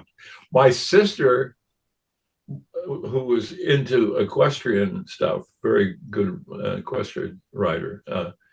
My dad gave her, they had the white horse with a black saddle that, like a miniature that they gave to everybody in the cast for one Christmas or something. And my sister still has the horse, the plastic horse, but she didn't know the story. She didn't know. She just knew that my dad gave it to her, but he never said what it was. Oh my That was my dad. Yeah. You'd see, with my dad, you'd say, "Oh man, I would love to meet Katharine Hepburn," and he'd say, "Oh well, I met her on the plane coming." he spent 5 hours with her in first class coming back from something, and kept in touch with Kate. I call her Kate. Wow. Same thing with Betty Davis. He did a thing for ABC that never got made about Betty Davis. Wrote a teleplay. He interviewed her a lot, and they became friends. She co-starred in a thing he wrote, The Disappearance of Amy. It was about Amy Simple McPherson with Faye Dunaway and Betty Davis. Wow. And he knew all these people. Sophia Loren. Oh, geez, come on. He wrote two. The Fortunate Pilgrim was a miniseries that he wrote that she starred in, and they were shooting in Hungary, and my parents were on vacation, and the director said, "Please, John, come to the location and say hi if you guys, are anywhere near us." So they went to the location, and my mom, she still never got over it. Sophia Loren comes running towards my dad. It says, "Johnny," and throws her arms around him and kisses him on the lips. Oh, my mom. But yeah, my dad's one of those guys. He has the most, and I didn't mean to get off on my dad, but it's fine. He has the most credits in WGA. Oh, wow. He has over 300 credits. He has 39 TV movies. That's incredible. He won an Emmy for the Waltons. He did 39 episodes of My Three Sons, which is more than one season. Oh my gosh. Yeah. That's incredible. He was really prolific and very he could do anything. He do sitcoms. He did heavy drama. He did westerns. He really was a terrific writer. Uh, and he Wow. won the Patty Chayefsky, the WGA Television Distinguished Career Award. That's really cool. Yeah, there's only like 15 guys that have ever gotten it. So, Is that his Emmy behind you? yes. Wow, that's cool. Oh, That's there. really cool. Yeah. Wow, It's John. with Kermit. Kermit's guarding the Emmy. Yeah, But, I know. I like it. I like it. Well, listen. anyhow, Yeah. that I think we're done. No, hey, no, that's the problem. We're not done. Oh, We okay. need to talk more. But listen, let's do that. Let's reschedule, when it works out. But I mean that sincerely. I just have had such a ball with you, Mike, and you're just your It is stories are fun. phenomenal. They It's really are. it's fun, and I like just doing it this way. It's like um, sometimes with the questions, you know, normal journalists sometimes are really they do the obvious rather than just letting things come out. I haven't told some of these stories to anybody, so it's Well, great. Yeah, I love hearing that, the Mike. Steve McQueen thing. I haven't. I don't think I've even told my wife about it. Before we go on with the interview, I just wanted to remind you to please subscribe to That's Classic if you haven't already, and hit the notification bell so that you'll know when my next episode is being released. Okay, let's go on with the interview. We're back with Mike McGreevey. So, Mike, I had a question for you. We were talking about Death of a Gunfighter, and I had read something that Rosie Grier was there or something about that with time with Bobby Kennedy, all that. Do you remember that or what? Oh yeah, very much so. In fact, there's two. We'll do Rosie Grier, and then there's another surprise in that movie that I'll tell you about. Yeah, Rosie Grier was originally cast. If you watch the movie, Lena Horne is the madam in the saloon, and she has a big black bodyguard sort of type guy, a bouncer sort of guy, and Rosie was going to do it. Mhm. And he showed up to work one day, and great, what a great guy. And I knew he was great because other people had worked with him and said what a terrific man he was. Wow. Anyhow, we got to talking and with several of the actors, and he said, you guys should come tonight to the Ambassador Hotel and see Robert Kennedy because he's going to win the California primary. And I said, oh God, I'd love to go, but I've got like a 6:45 call tomorrow. And, I'm going to have to go to bed, blah, blah, blah. Wow. And Rosie said, that's fine. And I think Carol O'Connor, who was in the movie, I think Carol did go. Wow. Anyhow, you know what happened. Yeah. And I didn't know about it because, again, I went to bed early. I did see that he had won the primary. I went to bed early and I showed up for work on the next day. And the guard at Universal Studios Gate, Scotty, famous guy, everybody knew Scotty. I pulled in and I goes, morning, Scotty. And I could tell he was, not his bright, sunny self. Yeah. And I said, you okay? He said, well, no, I'm not. I don't think any of us are. And I said, what are you talking about? He said, you don't know? Mm-hmm.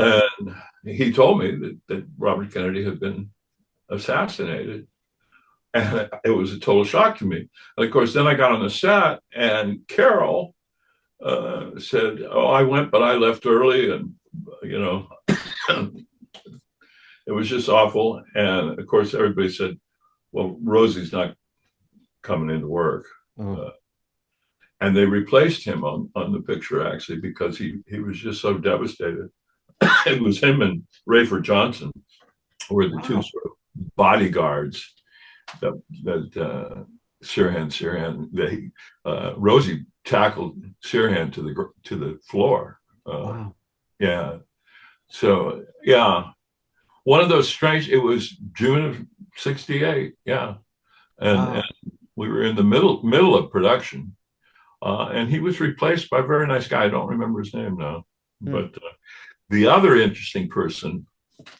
And if you look at the movie, at the very end, there's a close-up of him as the people, as Widmark is walking down the main street and about to be assassinated. That was the other weird thing. A week later, I watched Richard Widmark get blown up. You know, the squibs. He had about 14 squibs on him. The little things that explode with blood. And you know, we had just gone through this awful assassination. Yeah. Anyhow, if you look at the very end, there was a young guy who had been on the show for weeks as an extra. And he and I became friends because we kidded each other. I was attending UCLA at the time, and he was attending USC. And he was a pretty good football player named O.J. Simpson. Oh, my gosh. Wow. If you look at the very end of the movie, there's a close-up of he peeks out a door. Don Siegel, who was a SC Trojan football fan, deliberately gave him that close-up in the thing. And over the years, I would run into OJ. Nicest, sweetest guy. Wow. But I saw him a couple of times with Nicole, with his wife. One time before they were married, at a club in Beverly Hills, and she was adorable, and so both Kurt Russell and I hit on her.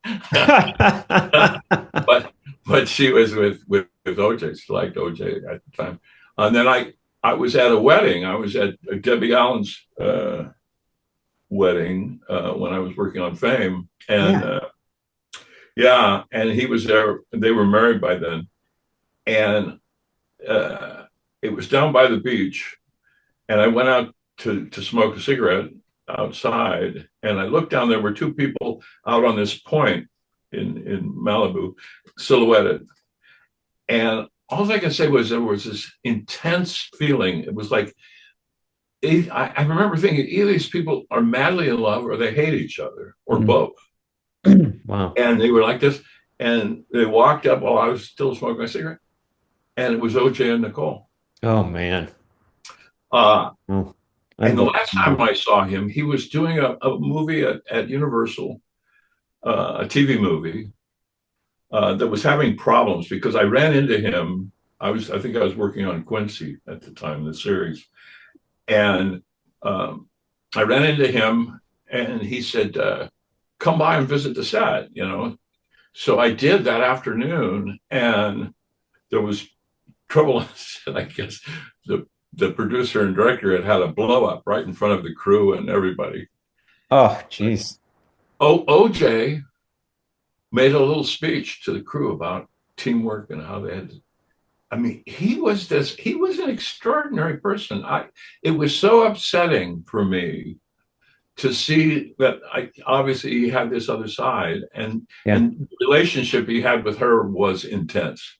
I do remember that. So anyhow, two little bits, from Death of a Gunfighter. That one I didn't see coming. Wow, that is pretty wild.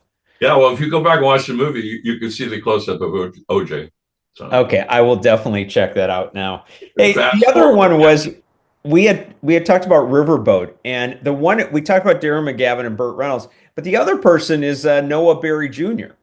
And we never said anything about him, and obviously I think he comes from this lineage, whatever, Wallace Berry. What did you hear anything? Did he talk anything about that? No, actually, Noah came on after I left the show. Okay. The show was having they never knew what show we were making. I was brought on with Jack Lambert, after about the first 7 shows. I was brought on because we were a Sunday night show at that point, I think. Yeah, Sunday night. And they wanted more of a family feeling. And so they wanted, I had this relationship with McGavin on screen, sort of a father-son relationship. I was an orphan that became the cabin boy. And I had a dog. So but the ratings never really improved. So they let me go at one point. And they for some reason, they came back for one more season that didn't pan out at all. And they made Noah Barry Jr. the co-captain of the ship. So I didn't get to work with him. I knew him. I had met him several times. He's a wonderful guy. He was a good friend of Paul Fix, who I knew very well, and another character actor that was. Noah never talked, at least with me, never talked about it. Yeah, that would have been interesting. Yeah, it would have been. But no, I missed that one. I gotcha. Sorry. Okay. I worked with every other character actor. Boy, my God. I was lucky to work with some great ones too. So. Oh my gosh, we went through a few that were phenomenal. We mentioned previously Route 66, but we never really went there. With like Martin Milner or George Maharis. What was that experience like, and what do you recall from them? It was a wonderful experience because it was a really good script, and I had the lead. And as I said, I played a Jewish boy who was about to be bar mitzvahed, whose father gets killed, and he has this crisis of faith. The father was Ed Asner, who I adored. Right. And Ed and I stayed friends over the years. I actually, when I was writing and producing, I wrote a TV movie for his company that unfortunately didn't get made. But I adored Ed. Marty Milner, again, was a lifelong friend, just a regular guy, really, really friendly and very, very open and caring guy. George Maharis was very intense, very much like the character. Wow. And just a brilliant actor. I always thought, I never understood why he didn't become a huge star. He had that personal incident where he was found in a bathroom with a guy or something. And I think it really hurt his career, unfortunately, because, I worked with some really good actors, Academy Award winners, and Maharis was right up there. There was a scene at the end of that show where he chases me through a graveyard and tackles me, and I get up and he's fallen down. I get up and I start hitting him and crying and letting out, having this cathartic moment about my father's death. And he's got a speech that he gives to me about how much it hurts and that he understands and that he's been there. And it's one of the best moments I ever had as an actor, where I just felt like I was there in reality with this guy. That's how good Maharis was. And I think it's one of my best performances. Because it was all about me, me. So, yeah. When you get a guest star thing like that with a great script, and as I said, the irony of it all was the Catholic boy playing the Jewish boy, and my girlfriend Susan Gordon, who was Jewish, was playing. Right. Yeah. So I love it. Again, David Low Rich, wonderful director. Really sensitive guy who I just connected with. I did that with him. I did The Naked City with him. The Black Saddle was with David. And The Arrest and Trial was with David. And those are some of my best work. That's pretty cool. Yeah, he was one of those guys, like a director that he didn't say a lot, but he helped you when you were struggling a little bit, or he guided you to take your struggle into the scene, and give you that energy.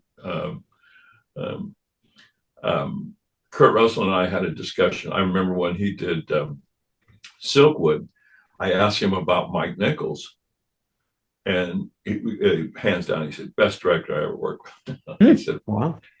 And I said, really, why? And he said, I don't really know why. He said, he never really directed me, but I just felt safe and sort of guided by Mike. And I heard that from a lot of actors that worked with Mike Nichols. Really good directors like that. And when I got a chance to do what little directing I got to do, I was obviously an actor's director. I was always there for them. And I never understood directors that couldn't do that, because it's not that hard. It's just, you're there for them. You just support them. You tell them, you're good and you're going to do this well. And I'm there for you if you need direction, if you need guidance. Anyhow, that's my take on directing. It is what it is. I think a lot of directors are good storytellers and good vision, but they don't know how to work with actors, so they have to cast well. That's where I think a lot of good. I was mentioning Andy McLaughlin on The Way West.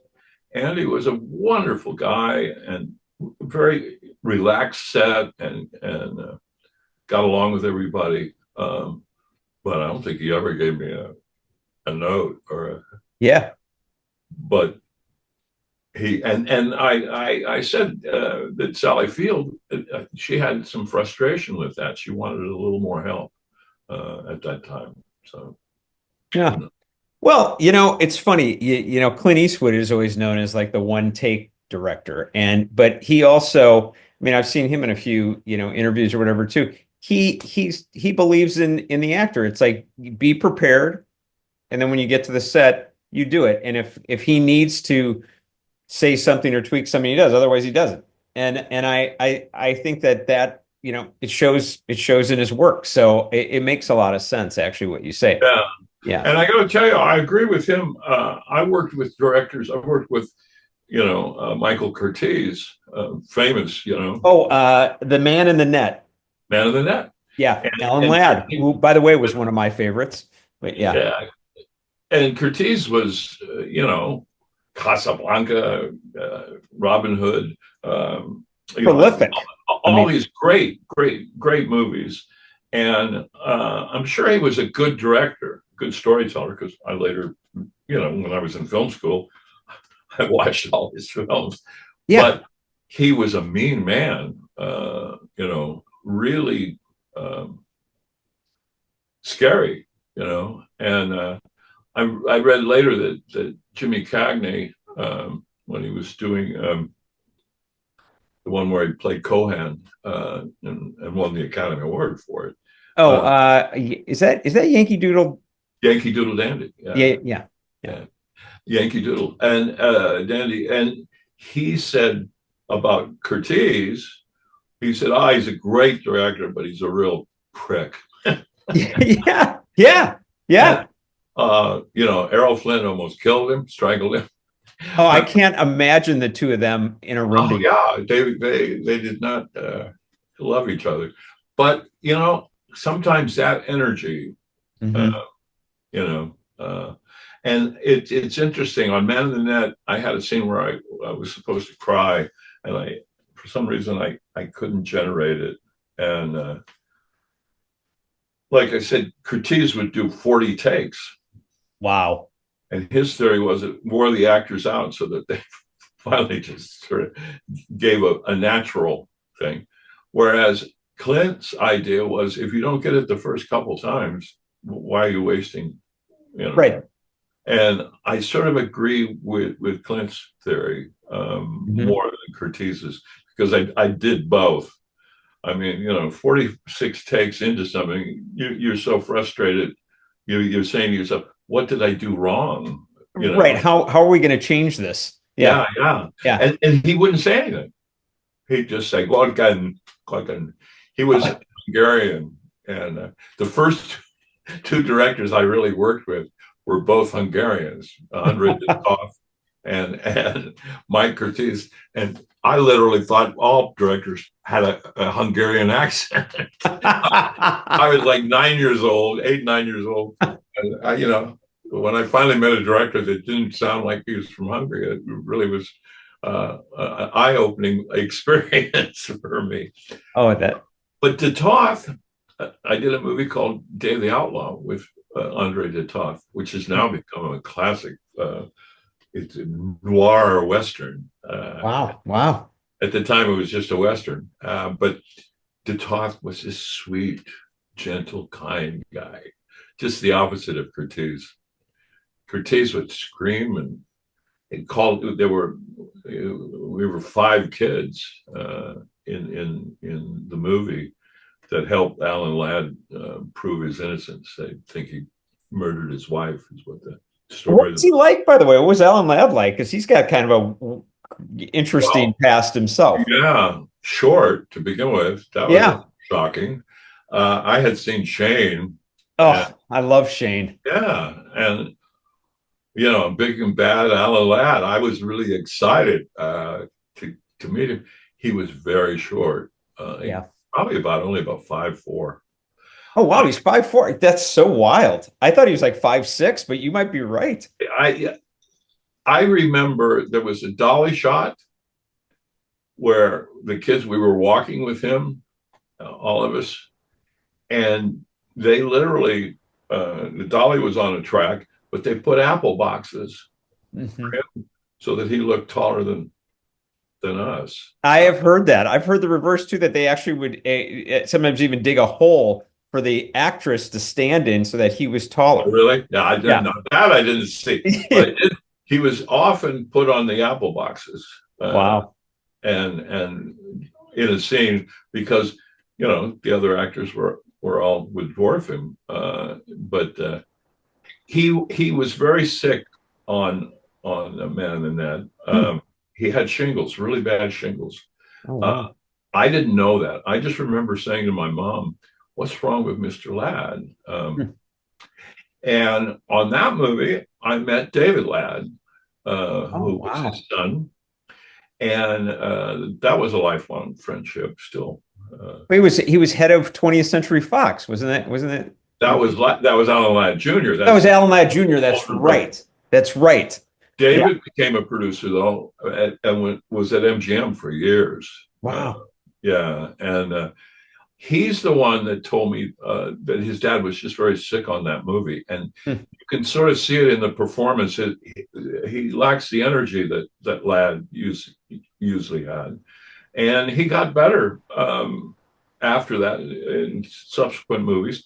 And he had done a movie with his son, with David, just before Man in the Net, called Proud Rebel, which is a wonderful movie. And they played father son, and Alan is wonderful in it. He was a good actor. Definitely. I sensed that. Yeah, I mean that he was really, but he just wasn't well on the movie with us. So the energy wasn't there for him. I get it. Yeah, my dad introduced me to his work, and it was his very first breakout role. And for the life of me, I wanted Gun for Hire, I think it was, something like that. Well, that's the one that made him a star. Yeah. I never forgot it after that. Then I became a fan. He's incredible in that movie. He was. Yeah. That movie made him a star. He never quite got up to that. Well, Shane was wonderful. Yeah, Shane I would put in there for sure. Yeah. Hey, by the way, the other one, then you say Day of the Outlaw, and we kind of moved back. But you're talking about Robert Ryan. You're talking about Burl Ives, Tina Louise. That's was in there from Gilligan's Island, and David Nelson. Oh, Ozzie Harriet, David I and didn't even Ricky. pick up on that. Yeah. Yeah, yeah. He played the young bad guy who has the guilty conscience and turns to the good side. Yeah, he's very good in the movie. I just saw the movie again because, like I said, it's become I'm the only one that's still alive, I think. Yeah. It's become a classic, and it is a good movie. Robert Ryan, again, even as a kid, I knew, oh my God, this guy is good. Oh God, yeah. He had a presence. Sort of totally into his work and his character. So not a real outgoing guy on the set. Just very concentrated on his work. All the character actors that played the bad, like Jack Lambert, and they were the fun guys on that. Dakova, who played the Indian, always played an Indian. He was an Italian, Frank Dakova. And we would take a bus. It was in Bend, Oregon, same place where we made The Way West. I know. I was just going to say, weird. 9 years later, yeah. Wow. And we had a long bus ride out to this snowy November. Really bad weather. It was, oh no, everybody hated it except me because I love the snow. But I remember Takova would recite. He was a Shakespearean actor, and he would do soliloquies on the bus and entertain everybody every morning. And one morning he said, "No more Shakespeare. This is for Mikey." They called me Mikey at that point. And he did Casey at the Bat. The poem. Wow. It was great. It was fabulous. De Toth was a wonderful director. And Tina Louise was, I knew she was talented, gorgeous, very professional, kind lady, very nice lady. David Nelson, I knew because my parents, we had a place at the beach, Laguna Beach. And the Nelsons had a place 4 blocks away from us and went to the same beach together. And Such my dad knew Ozzie because his brother was a writer. And so we knew the Nelsons. And I do remember the first night in Bend, we were in the Bend Inn, pardon the expression, and had to get up early, of course, next morning. And Ricky, who was really the teen idol at that point, big time, had come up to spend time with Dave. And the girls in the town of Bend, Oregon found out and were outside this damn hotel all night long screaming, "Ricky, we love you." And Ricky actually came on the set the next morning and apologized to all of us if but I do remember we were up there for Thanksgiving, and those crazy character guys, instead of it was the auditorium at the local high school, and they made a spaghetti dinner for Thanksgiving. And it was really fun. And Burl Ives performed, got up. Really? And Ricky got up and performed. Oh my gosh. Yeah, I remember that distinctly. Ives was a really kind, nice guy. Very heavy. That was the funny moment. My mom was overweight all her life, and one of her struggles. And in this old hotel, there was this small elevator, and we were on like the 3rd or 4th floor. And we got into the elevator one evening, and Burl got in with us. Oh, geez. And they pushed the button, and we went like that, and it stopped.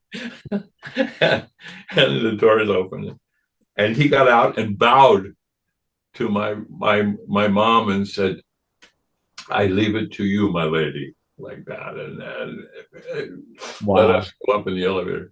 He was an interesting guy. I never really had much of a conversation with him. My mom knew him pretty well, though. Really?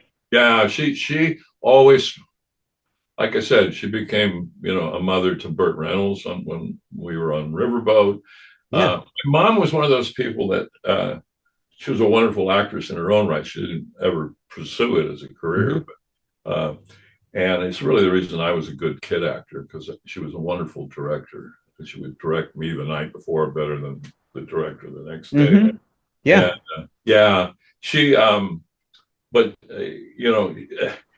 she's one of those people. You go to the grocery, and in the checkout line, by the time you got all the groceries done, she had solved the girl checkers divorce problems and where to send the kids to school for the check. I mean, she just was one of those people that made friends wherever she went. And actors, Ed Asner loved my mom. Wow. Yeah, always ask about my mom when I would run into Ed. He always called me my boy. He'd say, my son, like that. He was a wonderful guy. He was a good guy. I never got to meet him in person. His daughter Katie actually is an old friend. And she was helping me actually to set up an interview with him. Unfortunately, he passed away about 2 weeks before we were going to do it. Oh, wow. But, very good man on so many. Yeah, you would have loved it. You would have loved it because Ed was he was very open and very giving. I remember he had won his fifth or sixth Emmy at one of the Emmy Awards the night my dad won, and he came over to our table to congratulate my dad. And I have a picture somewhere. My dad, Ed Asner, Earl Hamner Jr., the Waltons creator, Bob Butler, Robert Butler, who was one of my favorite directors of the Disney movies. Wow. He had won Best Director for Blue Night that night. So they all had won an Emmy, and we were all together, and a great picture of the group. I'm the only one that didn't win anything. But I remember Bob Butler said a great thing, because it was true. He said, the good guys won tonight. Oh. Because, everybody, Ed and my dad and Earl, and Bob, they were nice men. I remember Bob Butler talking about directing, saying, you don't have to yell. Why yell? You can get it done without yelling. Right. And I mean, he was a great television. Hill Street Blues, he did the pilot. Wow. He was the pilot king. Yeah, he did. And I can remember Bobby talking to me when we were doing the Disney movies about, he said, just say the line over the Kurt, and I go, well, no, you want the line to be clean, don't you? And he said, no, people talk over one another. When he got a chance to do Hill Street Blues, he convinced Bochco, the creator, Bochco, that he was going to have the dialogue flowing all over the place, people overlapping one another. And wow. It was a stylistic choice that really was, a breakthrough at the time. Oh, yeah, it set the show apart. Big time. Yeah. Bob was and he's still alive, amazingly. Wow. He's in his mid-90s. So good for him. I like that he's still going. Yeah. Anyhow. What about going the other direction here? I think we barely touched it when we were talking about Michael Landon at one point. And I believe, looking at your resume and stuff, it was like Father Murphy, or it was Bonanza and then Father Murphy with Landon. What was your experience like with him? What did you what was your take on Michael Landon? Yeah. Well, when I was like 10 years old when I did the Bonanza episode, and he was little Joe. Oh. I just followed him around like a puppy. And he was. It's funny. Mike later said to me, he said, "Was I a jerk? Was I mean to you at that point?" Wow, really? I said, no, you were great to me. He said, good. He said, that's before I became a jerk. Uh, I guess he had that period where he was sort of full of himself and yeah. And uh, so, yeah, no, I followed Mike's career, and to my surprise, I found out that he had followed mine. And Really? yeah, I did the Father Murphy, and then he wanted me to do the Angel show that he did. Touched by an Angel or Highway to Heaven? Highway to Heaven. Yeah. He wanted me to be the story editor on Highway to Heaven. And I said, at the time, I had two other offers to be story editor, but with an opportunity to become a producer. And so I said to him flat out, I said, oh, yeah, I'd love to, I want to work with you again. But, could I produce if it goes to second season? And typical Landon, he said, I already have a producer. he couldn't understand why everybody had to be a producer. Right. He was mad at me. I took Fame. Yeah, tough choices. Didn't you have was it the Waltons, Fame, and that? Is that what it was? It was actually, yeah, well, it could have been the Waltons. Maybe it was four. The other one was Cagney and Lacey. They offered me to come on Cagney and Lacey. Which there wasn't a loss in there. You know what I mean? That was in. I had the three meetings on the same day. Wow. Yeah. And got offers on all three. Oh my gosh. Even though he said Mike made an offer. But anyhow, Landon was still, we were on the same lot together, Jim lot. And I'd see him almost every day. Victor French was a dear friend. I had met him on Death of a Gunfighter. Yeah, what a small world. It all comes together. Oh, yeah. And actually, Victor's first job was in a movie that I starred in called Clown and the Kid. Huh. And so I go way back with Victor. And so I would see Victor and Landon every day. And, I always, before that, I always kidded Landon about Little House on the Prairie, that, he was stealing story ideas from the Waltons every which he was doing, but what the heck? He was trying to improve on them, But I had lots of conversations with Mike. On the Father Murphy thing, it's the only time it ever happened to me when I was just a freelancer. I turned in the first draft, and I didn't hear anything. So I called up the office, and his secretary, Evie, who had been with him for years, who later came on when I did Bonanza the Return, the TV movie, was all of the Landon people were on that. Wow. And, I said, yeah, Evie, I turned in my script about 3 weeks ago, and I really want to know when I'm going to have a notes meeting with Mike and the producer and the story editor. And she said, oh, I'll check for you. And about 5 minutes later, I got a call back, and it was Mike. And he said, we're going to go with your script. And I said, what? He shot my first draft.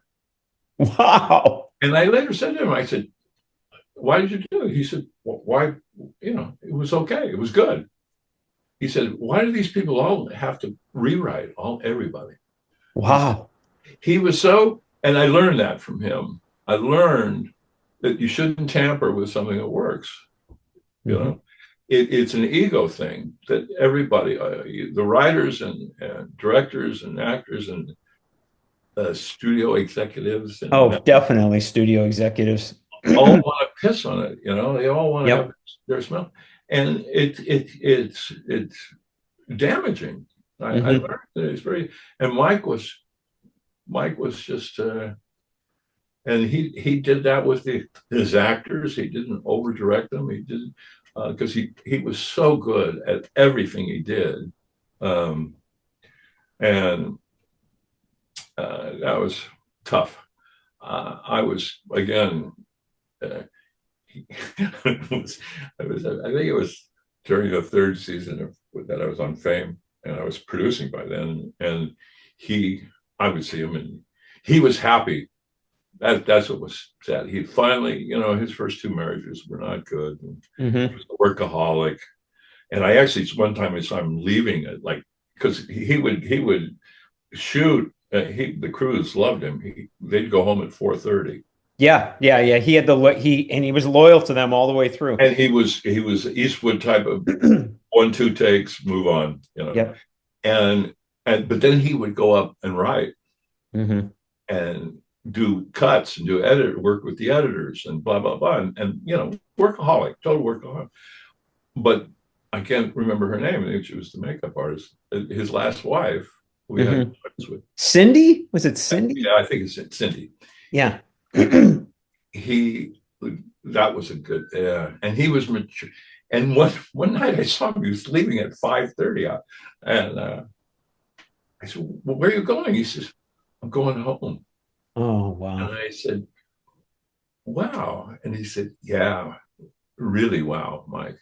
I'm the happiest I've ever been." Oh, man. During that same period, he would see me, and I had gained a little weight. I had quit smoking, and he started calling me fatty. I'm walking down this, between the sound stages. Mike Landon is yelling, "Hey, fatty, how are you?" Oh, geez. And so there was a gym across the street that had was a universal. It was a 20-minute thing you could do. You could go through these machines. Mm-hmm. And, so he convinced me. He said, instead of going to the commissary and stuffing your face come with me at lunch and we'll work out. So we were doing it, and I actually started getting in pretty good shape. Oh, wow. That's always in good shape. Yeah. And, so one day I went by to pick him up to go to the gym, and Evie said, "Oh no, he can't go. He pulled a muscle or something." Mm. And then I got a call, and he said, "Yeah, I did something in my abdomen, blah blah blah." And I didn't even think, because to me he was indestructible, one of those guys, Yeah, he definitely was. Yeah. And then I don't know how I found out, but it was the cancer. Yeah. He went fast too. Pancreatic, yeah. And then I worked on that TV movie, Bonanza: The Return, with his son and all the crew, everybody. Kent McRae, who was his longtime producer. Yes. A dear friend of his, and who Mike attributes with turning him around as a person, because Kent McRae was an assistant director on Bonanza and finally called out Landon for being late and being unprofessional. Wow. And Kent said, "I know I'm going to be fired, but I'm going to tell you what I think of you." And of course, Mike went up and said, "Don't fire him." And they became lifelong friends, and Kent was his producer always. Oh, wow. Yeah. But boy, doing that movie was so tough because they all missed him. They missed that leadership. Mm-hmm. The crew was all his crew. Buzzy, the DP, the director of photography, was his main guy, and a lot of people. The whole production was Landon people, and you could just tell that there was this hole, that there was the center was missing out of it all. Yeah. He was an amazing guy. I mean, I've interviewed quite a few of the Little House on the Prairie actors, and I learned a lot about Michael Landon. And one thing about him too is, like you said, he produced, directed, wrote. Starred in. Starred. I mean, he was everything. And he would, you were saying about workaholic. He would take the family to Hawaii, but he'd be sitting by the pool writing with a yellow legal pad, and he'd be writing out the shows. And then, just like you said, they pretty much did it verbatim from what he wrote. Oh yeah. Yeah. I mean, unbelievable talent. Oh yeah, and taken way too soon. He had he had a lot more in him. I think that would have been wonderful if he had not gotten sick. Yeah. But and the other thing that I think, as I said, it was sad to think that he was finally personally, his personal life, he was really happy. Yeah. Yeah. So, That's tough. because Mike Landon Jr. was on that movie, and he wasn't completely forthcoming, but every once in a while he would say something to me about his dad and how tough it was growing up because his dad was never around, and yeah, and I guess that marriage was not a good marriage. Yeah, but That's tough. Okay, all right. Well, listen, let's go in a different direction. We'll go to another one. You've got so many. What about one was Room 222 was one, and the other one was the Mod Squad. Both of those I was like kind of cool. I don't know. What was your experience like on Room 222? I did two room 22. Kind of fun just to say that. Two. Two, yeah. It was fun. A fun show. One show I was sort of just a supporting actor in a group, and then I did a real guest star one the second time around, where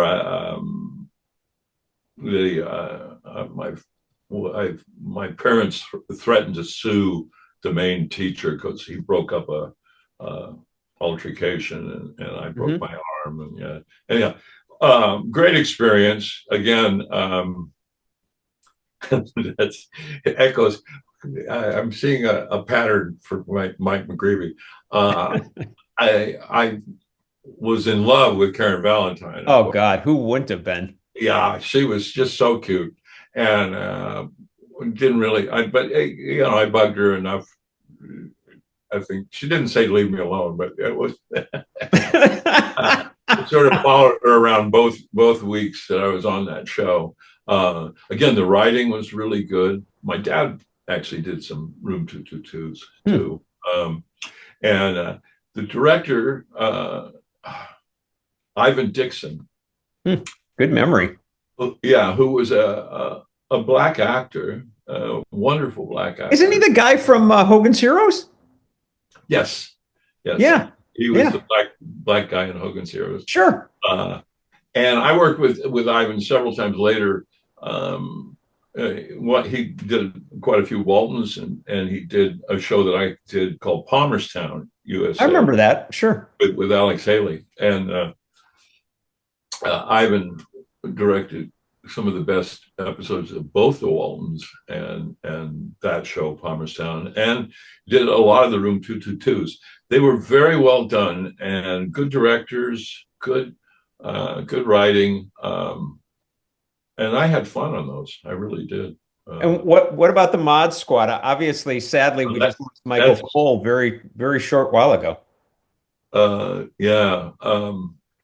Well, I got to admit, there is a theme running here. It was a one-day job, and I usually didn't take it because I get killed in the teaser. I'm who they talk about the whole rest of the show. Oh my gosh, I didn't know. Wow. But I get killed, and I took it because I wanted to meet Peggy Lipton. Oh, funny.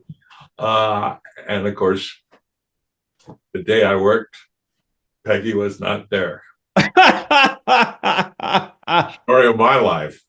I did meet Peggy, bless her, at the remember there was a big auction by MGM where they auctioned. Oh, yeah, I wish I'd have been there. Yeah. And I went a couple of days, and the second day I sit down, I'm in the sound stage, and they're going to auction off all this stuff. I sit down, and two ladies come and sit next to me, and I hear they're talking, and I turn, and the one right next to me was Peggy Lipton. Oh my gosh. And she was with her mom, and we had a grand afternoon together. I bid on a few things, she bid on a few things. I got a couple things, and I thought, wow, this is really going well. And I was going to ask for her number right towards the end, and she said, "Oh, and I just got engaged. And she did the thing. And I said, "Oh, how wonderful! Who's the lucky guy?" She said, "Quincy Jones." Yeah. And I went, "Oh my God, she's married Quincy Jones." Right. Anyhow, sweet, lovely lady who I later saw several times. She was funny, but she said to me, I guess it was during the auction, she said, "Well, I'm not an actress, really." Wow. She said, "I'm just a good type." And I thought she was underselling herself, because I love that show. I love Monster. Oh, it was so cool. Come on. Yeah. And she was great on it, and Michael was great on it. And boy, the other actor, the black actor, I can't think of his name right now. What a wonderful actor. Oh God. I just Clarence Williams. What was it? Clarence Williams III. Yes, of course. I'm going to say, yeah. Wonderful actor. And I didn't get to work with any of them. Anyhow, too funny. What the other one, which was obviously before that, was the Donna Reed Show, and I think of Shelley Fabares. I just literally just had Shelley and her husband Mike on, and just they've become just they're more of an interview. I mean, we've gotten to know each other. They're just wonderful people, and I was going to say, though, I noticed that you had the Donna Reed Show, but then later you had the Celebrity in the Arcade Kid, which is also Shelley. So Shelley was in it, yeah. Yeah. So what was that like for you, to have been there and then there? Yeah, well, that's where I think she said, yeah, because I reminded her that and she very nicely pretended like she remembered me. But then she said, yeah, I think you were a pest. She said, we're seeing a pattern here, Mike. Yeah, but what she didn't know was that I really I did campaign for her to play that role in the Celebrity in the Arcade Kid. Yeah. Oh wow. Yeah, there were several actresses up for it, and I said, well, I think we should. My choice would be Shelley, and she was very nice, very good in it, and I mean, she was a good actress as well as being just a cutie pie, And, oh yeah, yeah. So was that fun for you then to have her on after all those years to be working on this? Yeah, it's always, like I was saying, I would run into people like Ed Asner, and you sometimes you bond with other actors in a way that you Paul Peterson on that. I have run into Paul over the years. I love Paul. Yeah, just a good human being. Period. I really admire what he's done for people in this business. Incredible. Minor consideration. Come on. Yeah, and his wife is a lovely lady, Raina, and Paul's had some physical challenge in the last couple of years, but he turned over the reins of minor consideration to a group of former child actors who were all pretty cool. But I think he still puts in his 2 cents for everything. Let me help you out there. He does. I only talked to him about literally a month ago, maybe at the most. He does. Yeah. Thank God he does, because he can't get it out of him. No way. He's done such good things for so many of these young actors that. I escaped that, thank God. I had good parents, and I think I said, I think the fact that my father was in the business, he knew how to, and my parents and my sisters made sure that I didn't get a big head.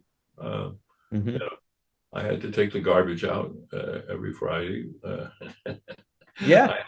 I had to do my share of washing the dishes at home. I mean, it was a normal home life, even though I was doing this extraordinary thing where I had the problem with child actors is the adults have to pay attention to them and make them feel important. Mm-hmm. And that's a very dangerous thing for a young person. Yep. Yeah. And so that when you become an adult or try to become an adult, you're not equipped to handle the world's rejection that's going to come, and, these kids have, at that point, some of them have a lot of money. Mm-hmm. Yeah.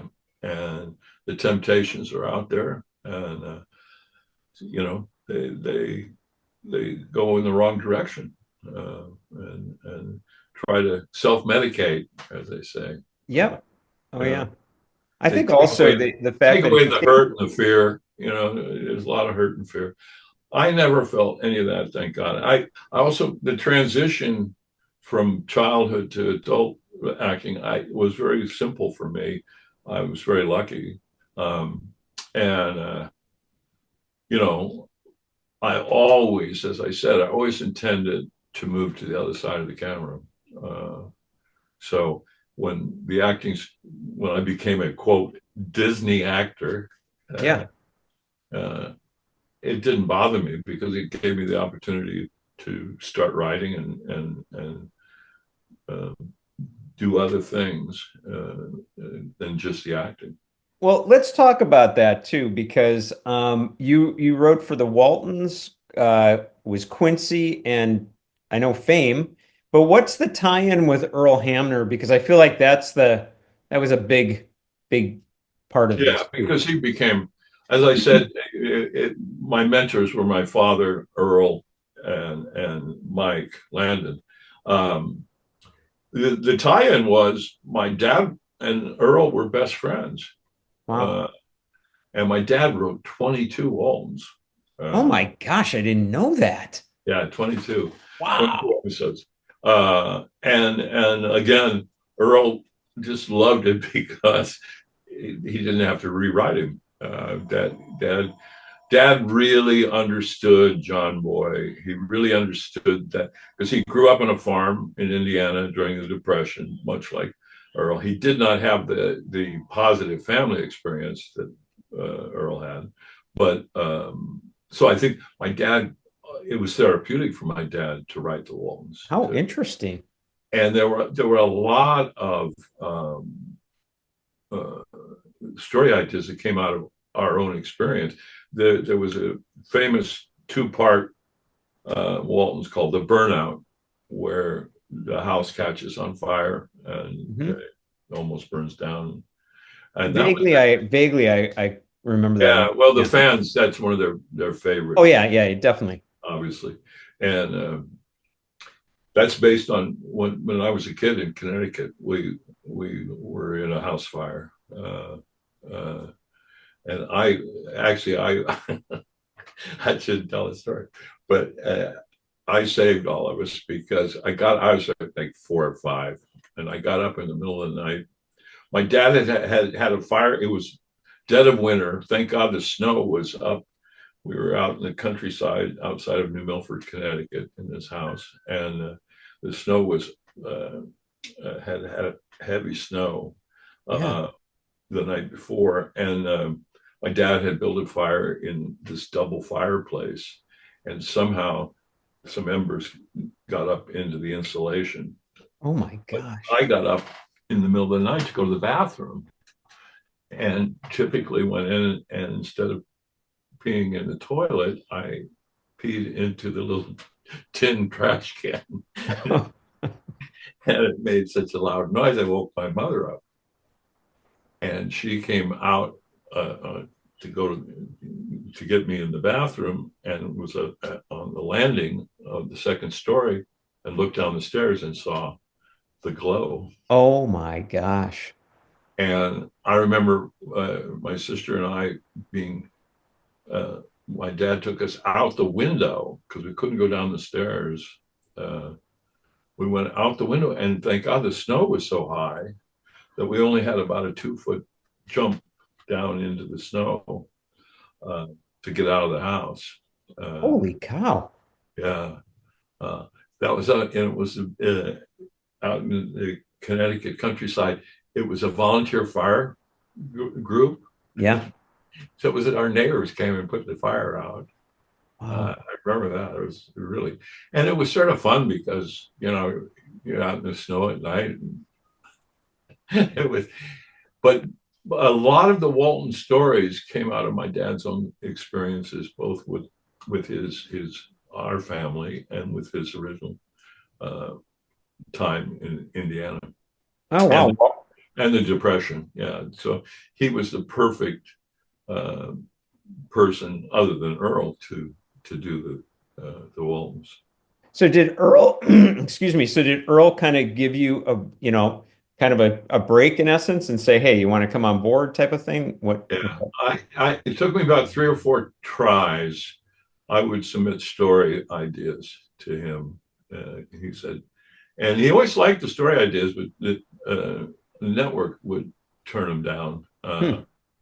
But finally, the first one, it was called The Festival, and it was about Jason, the character who was a musician, befriending this little black boy who played the trumpet, and they have a festival, a music festival, and he wants to perform there with the little boy, and unfortunately, the little boy isn't the right color for the festival. And yeah, that's the story that went, and it was a lovely piece and turned out very well. And that really got me into episodic television anyhow. So Earl was very important to that. I was independently writing a thing about the Kennedy assassination, the John Kennedy assassination. Right. When totally this is fate, my dad got a call. I had left, my dad had been on vacation, and I had left 45 pages of a screenplay about Jack Ruby and Lee Harvey Oswald on his desk to read when he got back. He got back from his trip, and he had just read it when the phone rang. And it was a producer named Alan Lansberg. Very famous, by the way. Yeah.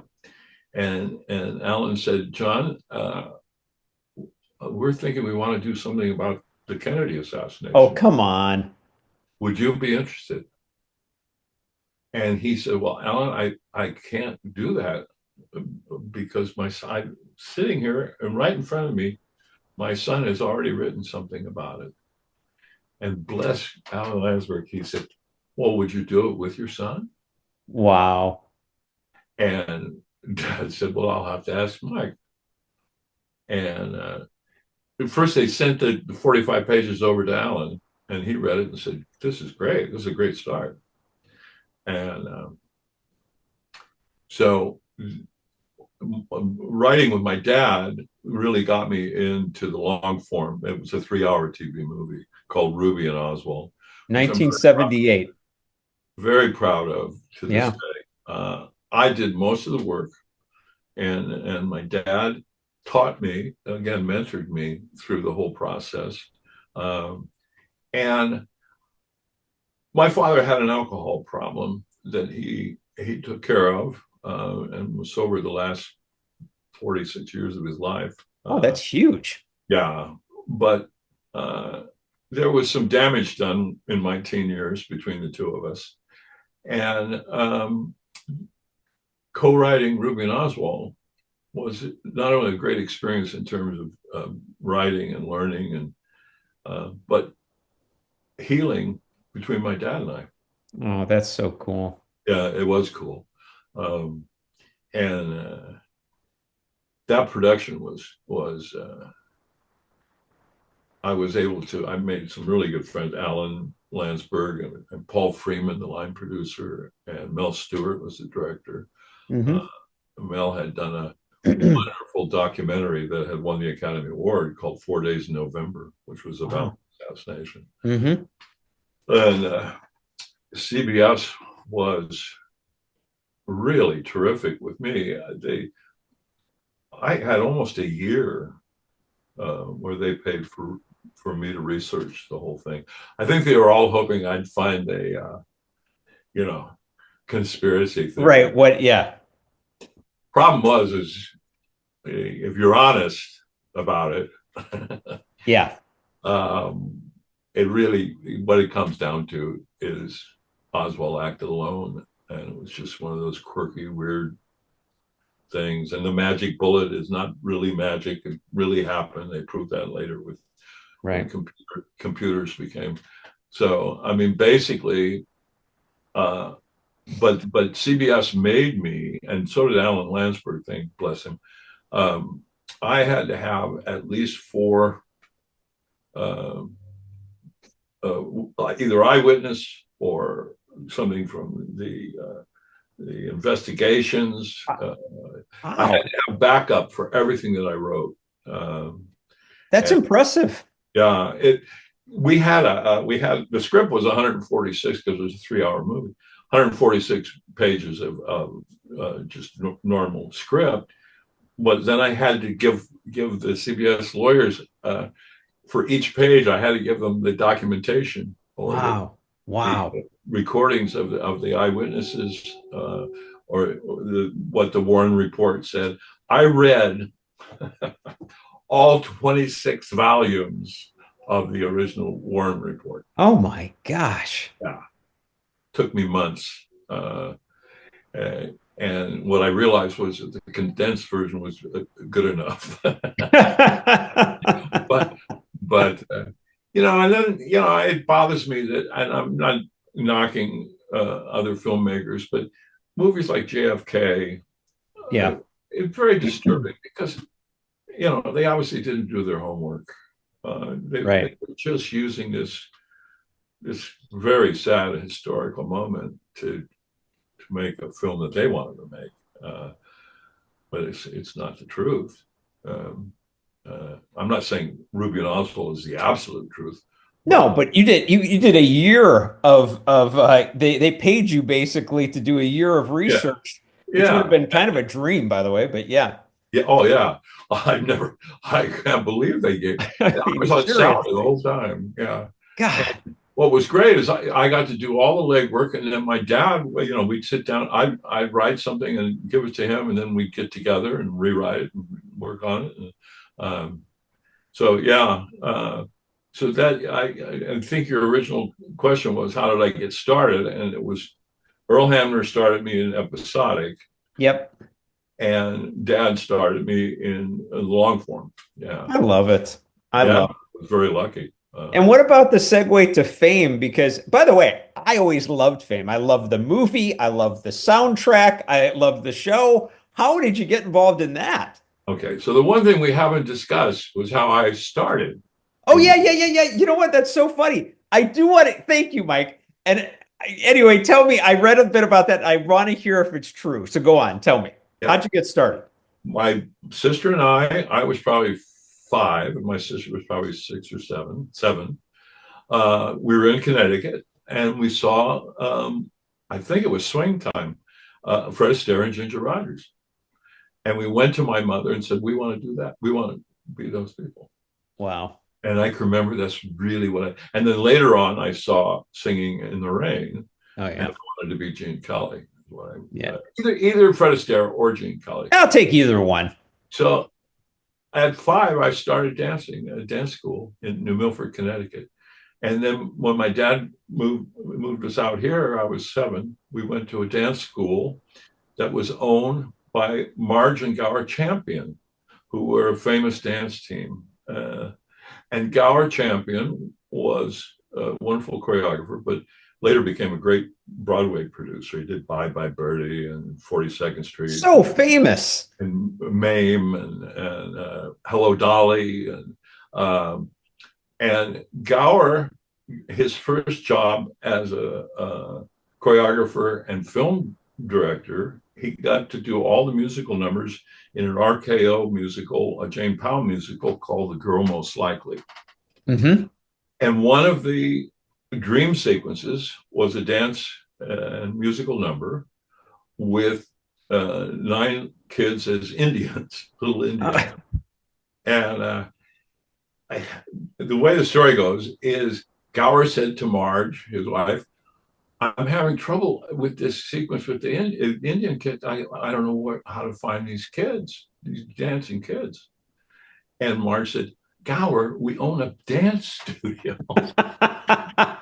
He went, oh, yeah. So I can remember there was this Saturday, and everybody that was at the dance studio tried out. We all tried out. And, I think it was because I was red-haired and freckled, and I'm a pretty good dancer for an 8-year-old, 7 or 8-year-old.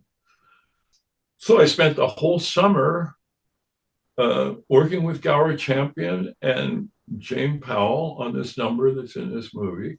I mean, Jane Powell, another icon. Come on. Who smelled like gardenias. Wow. I was in love with Jane, of course.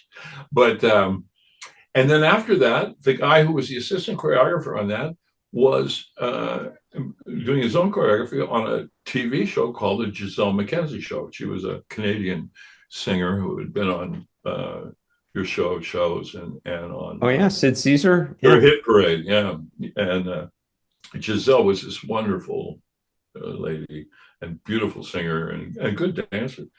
And she wanted, instead of having the typical 4 chorus guys, she decided she wanted 4 little kids, 4 little boys. They called them the curfew kids. Wow. And Jack Regas remembered me from Girl Most Likely, and I got to do 2 seasons plus 3 Las Vegas stints and Copacabana in New York. Are you kidding me? As a curfew kid. Oh my gosh. You can go on YouTube and look up Giselle Mackenzie curfew kids, and you'll see me as a dancer. Okay. I'll check it out. You're darn right I will. Long story short, obviously I wanted to be a dancer. Yeah. But they started giving me bits to do because I had good comic timing and I was cute and all that stuff. And agents saw me and said, we're going to send you out. And that's how I got Man in the Net. Was really through an agent seeing me on the Giselle Mackenzie Show and sending me out on the interviews. And I screen tested with Curtiz for Man in the Net. And so that's how it all started. So now, as I'm saying, I'm offered Fame, which I had seen, and the movie, and I had seen the first, was it the first season? Yeah, the first season on NBC. Mm-hmm. That Bill Blinn was the showrunner on, and I had a friend, Chris Beaumont, who was the story editor on, and at some point the NBC canceled the Fame show. Yep. They sold it in. It was one of the first shows to sell into syndication, and but they and so Chris Beaumont called me up and said, "Would you like to write a Fame?" And I said, "You bet I would." So I wrote one. It was called Breakdance. It was about breakdancing, and then that was the first season of the syndicated show. And they wanted to get rid of Bill Blinn. They felt Bill Blinn was doing too serious stuff. It was depressing and wow. Bill Blinn was wonderful though. He was wonderful. So they fired Blinn, and Chris Beaumont was supposed to take over, and Chris, out of loyalty to Bill, said, "I'm not going to do it." And so they brought in some other outside people, and I was the one holdover that had done one of the episodes. So I went on as the story editor in the 3rd season, and it was my dream job because I got to, write a musical every week. Wow. And work with these dancers every week and write shows about dancing. And working with Debbie Allen every week. I mean, come on. Yeah, it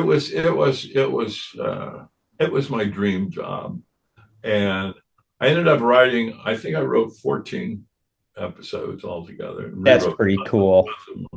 And produced in the last season and a half. I was made a producer, which is what I wanted to do, and I learned a lot about series television, and made a lifelong friend with a co-writer and co-producer, Ira Stephen Bear, who is still a close friend and who went on to do Deep Space Nine, Star Trek Deep Space Nine. Wow. And yeah, he was the showrunner on that.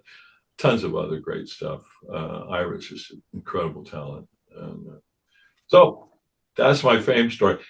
I felt like I was Mickey Rooney with Mickey and Judy. Let's put on a show. That's cool. By the end, we were doing 3 production numbers. The scripts were down to like 40 pages because usually there's 60 pages for an hour show. And we were doing three songs and 3 big production numbers. Oh gosh, how fun. And if unfortunately, it's not out there anywhere because of the music. I figured it's usually the case. It's just too costly.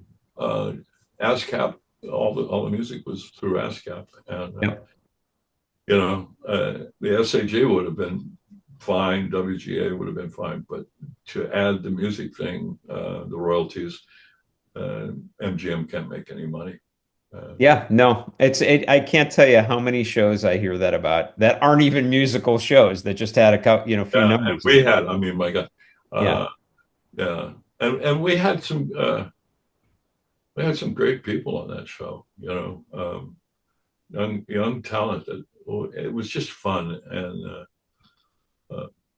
I enjoyed it more than anything I've ever done. And I mean that about Debbie Allen. When I look back, here's a young Black woman in the 80s directing, starring, great choreographer, and she was the heart and soul of that show. She kept kids in line. I mean, it was by the 4th, 5th, 6th season, you can imagine these kids, they were, they get their heads to get out of shape. Oh yeah. They think I call it serious-itis. And she was a tough taskmaster for these kids and kept them in check. And you can imagine the work that we did. I mean, it was great. I loved the show. It was so cool. Every show, you're right, was so unique, Yeah. Wow. Fun stuff. Really fun stuff.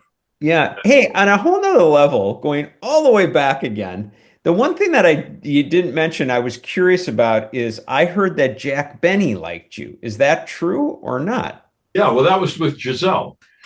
Giselle had been discovered by Jack Benny. Okay. And she was very close with Jack. And the first time we went to Vegas, Giselle was not the headliner. It was Jack. Okay. And we were at the Flamingo Hotel. And I remember the hotel management had a penny slot machine that had a sign that said reserved for Mr. Benny. And yeah, I did a bit with him. He had been one of the producers on the TV show, so he knew me. And he had a bit where he would talk about, he'd say, well, I know you people, think of me only as a comedian and, and that I'm a penny pincher and a cheapskate, and that's the character I play.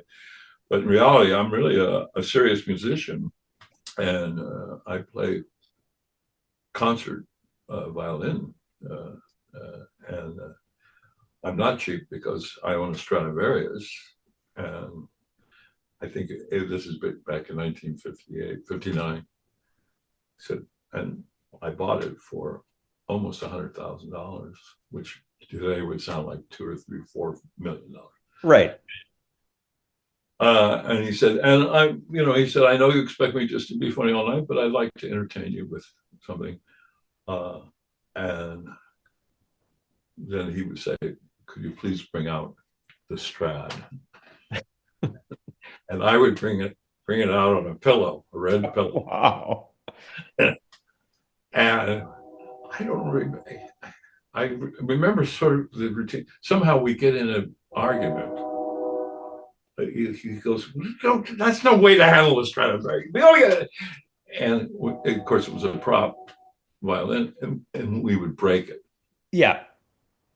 And I got to tell you, John, you remember Benny. Very much so. He would, the people, he would not say a word. Right. It was just the look on his face. Right. As he held this broken violin that he had spent almost $100,000 on.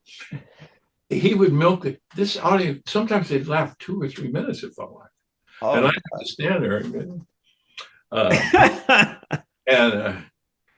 But the end of that story, it was a delight doing it. But I learned a lesson. There was a group that opened the show called the Gophers, and they were from a band. Anyhow, and they were sort of a comical jazz group. And the main thing they did, the drummer would put on a gorilla thing and play do a very funny bit with the gorilla mask on. Anyhow, on the closing night, we did 2 shows a night. You did a dinner show and a midnight show.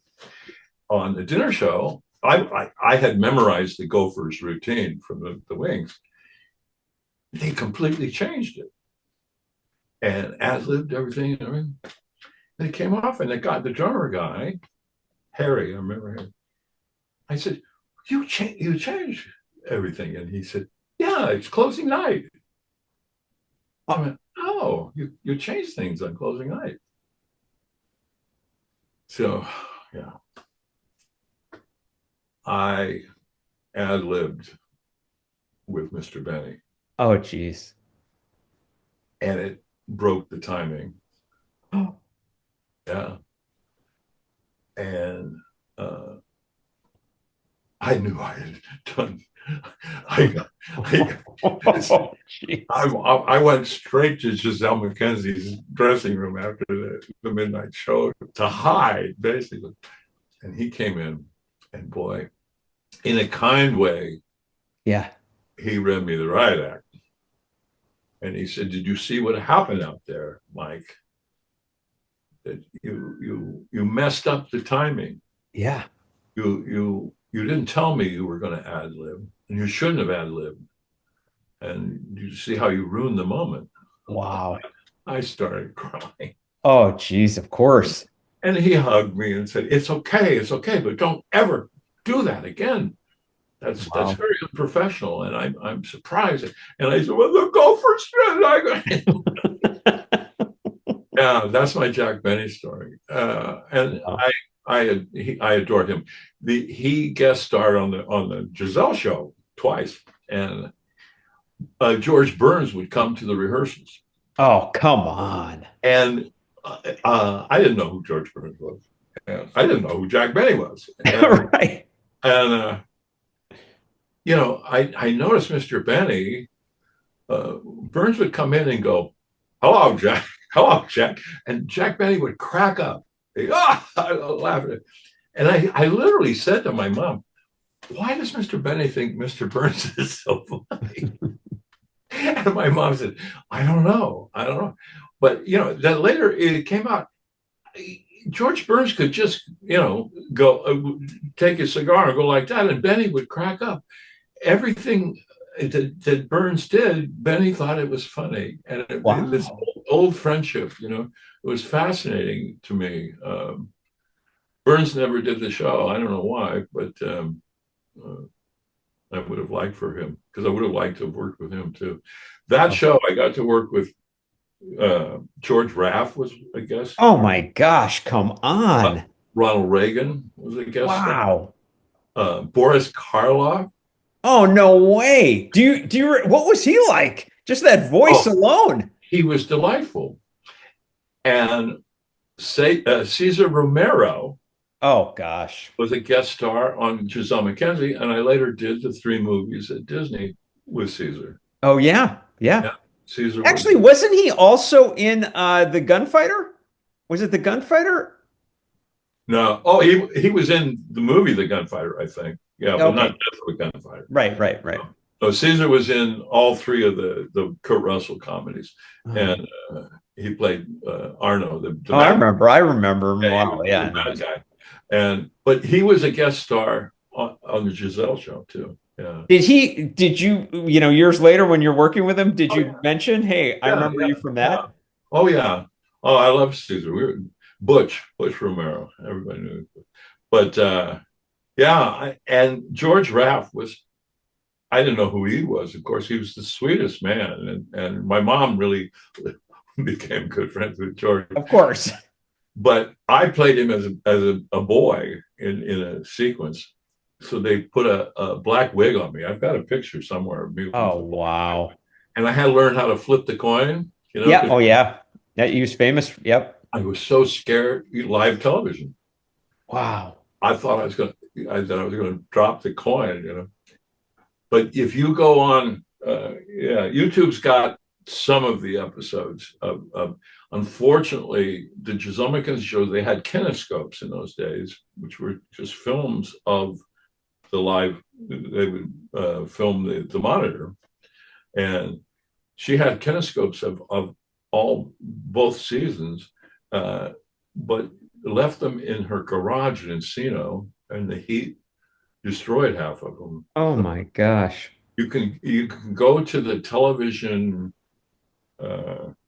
The one in Beverly Hills. Yeah, I know what you mean. The archives. You can go view them. Yeah, and the UCLA archives have quite a few of the episodes, but there are some on YouTube, so it's fun. Oh, I'll look that up. Yeah, George Raft. I mean, my gosh, he was like massive star, and then at the end there, he was kind of like a Vegas. Yeah. Well, he had been a good dancer, and that was I played him as a young boy coming into a dance class. Wow. Yeah. Jimmy Rogers, who had a big hit at the time, he was a guest star. Wow. The four top, the four, I forget, Glenn Larson was in the group. Glenn Larson, who later became a producer, writer. Oh, very famous as well. Yeah, I used to see his name. Yeah. Yeah, he was the four preps. 26 miles across the sea. Santa Catalina is waiting for me. Santa Catalina. It was a big hit. So the four preps were on. Wow. Who else? Anna Maria Alberghetti. Oh my gosh. Wow. The Miyoshi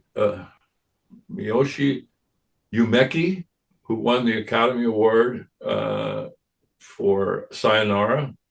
Yeah, I recognize the name. Yeah. She was a lovely Japanese lady who had a lovely voice too.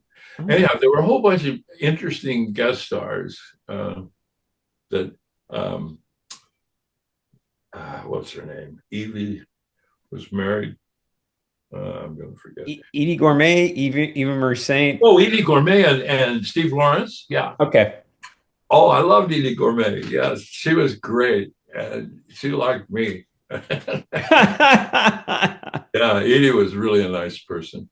When we were in Vegas one time, what would happen is you'd come into town a week, 5 days ahead, and you in the afternoons you would do the tech run-throughs and for your opening night, and then also work with the orchestra in the afternoon.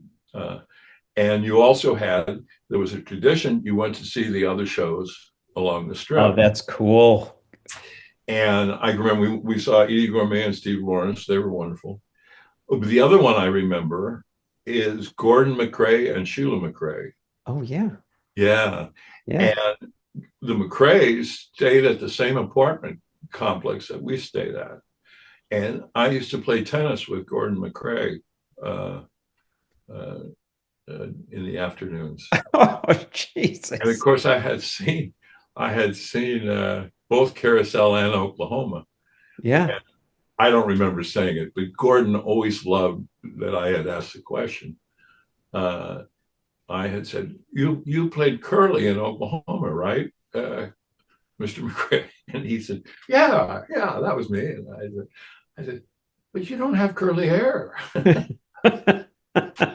Typical kid thing. Of course. Gordon loved it. I think he put it in the act for a while that I had said. But what comes around, I later met his daughter, Heather McRae, who was an aspiring actress, and got to see him right before probably he passed away. Yeah. Oh, wow. Which was nice, yeah. And did he remember you and all that time? Oh, yeah, because we were there a whole month.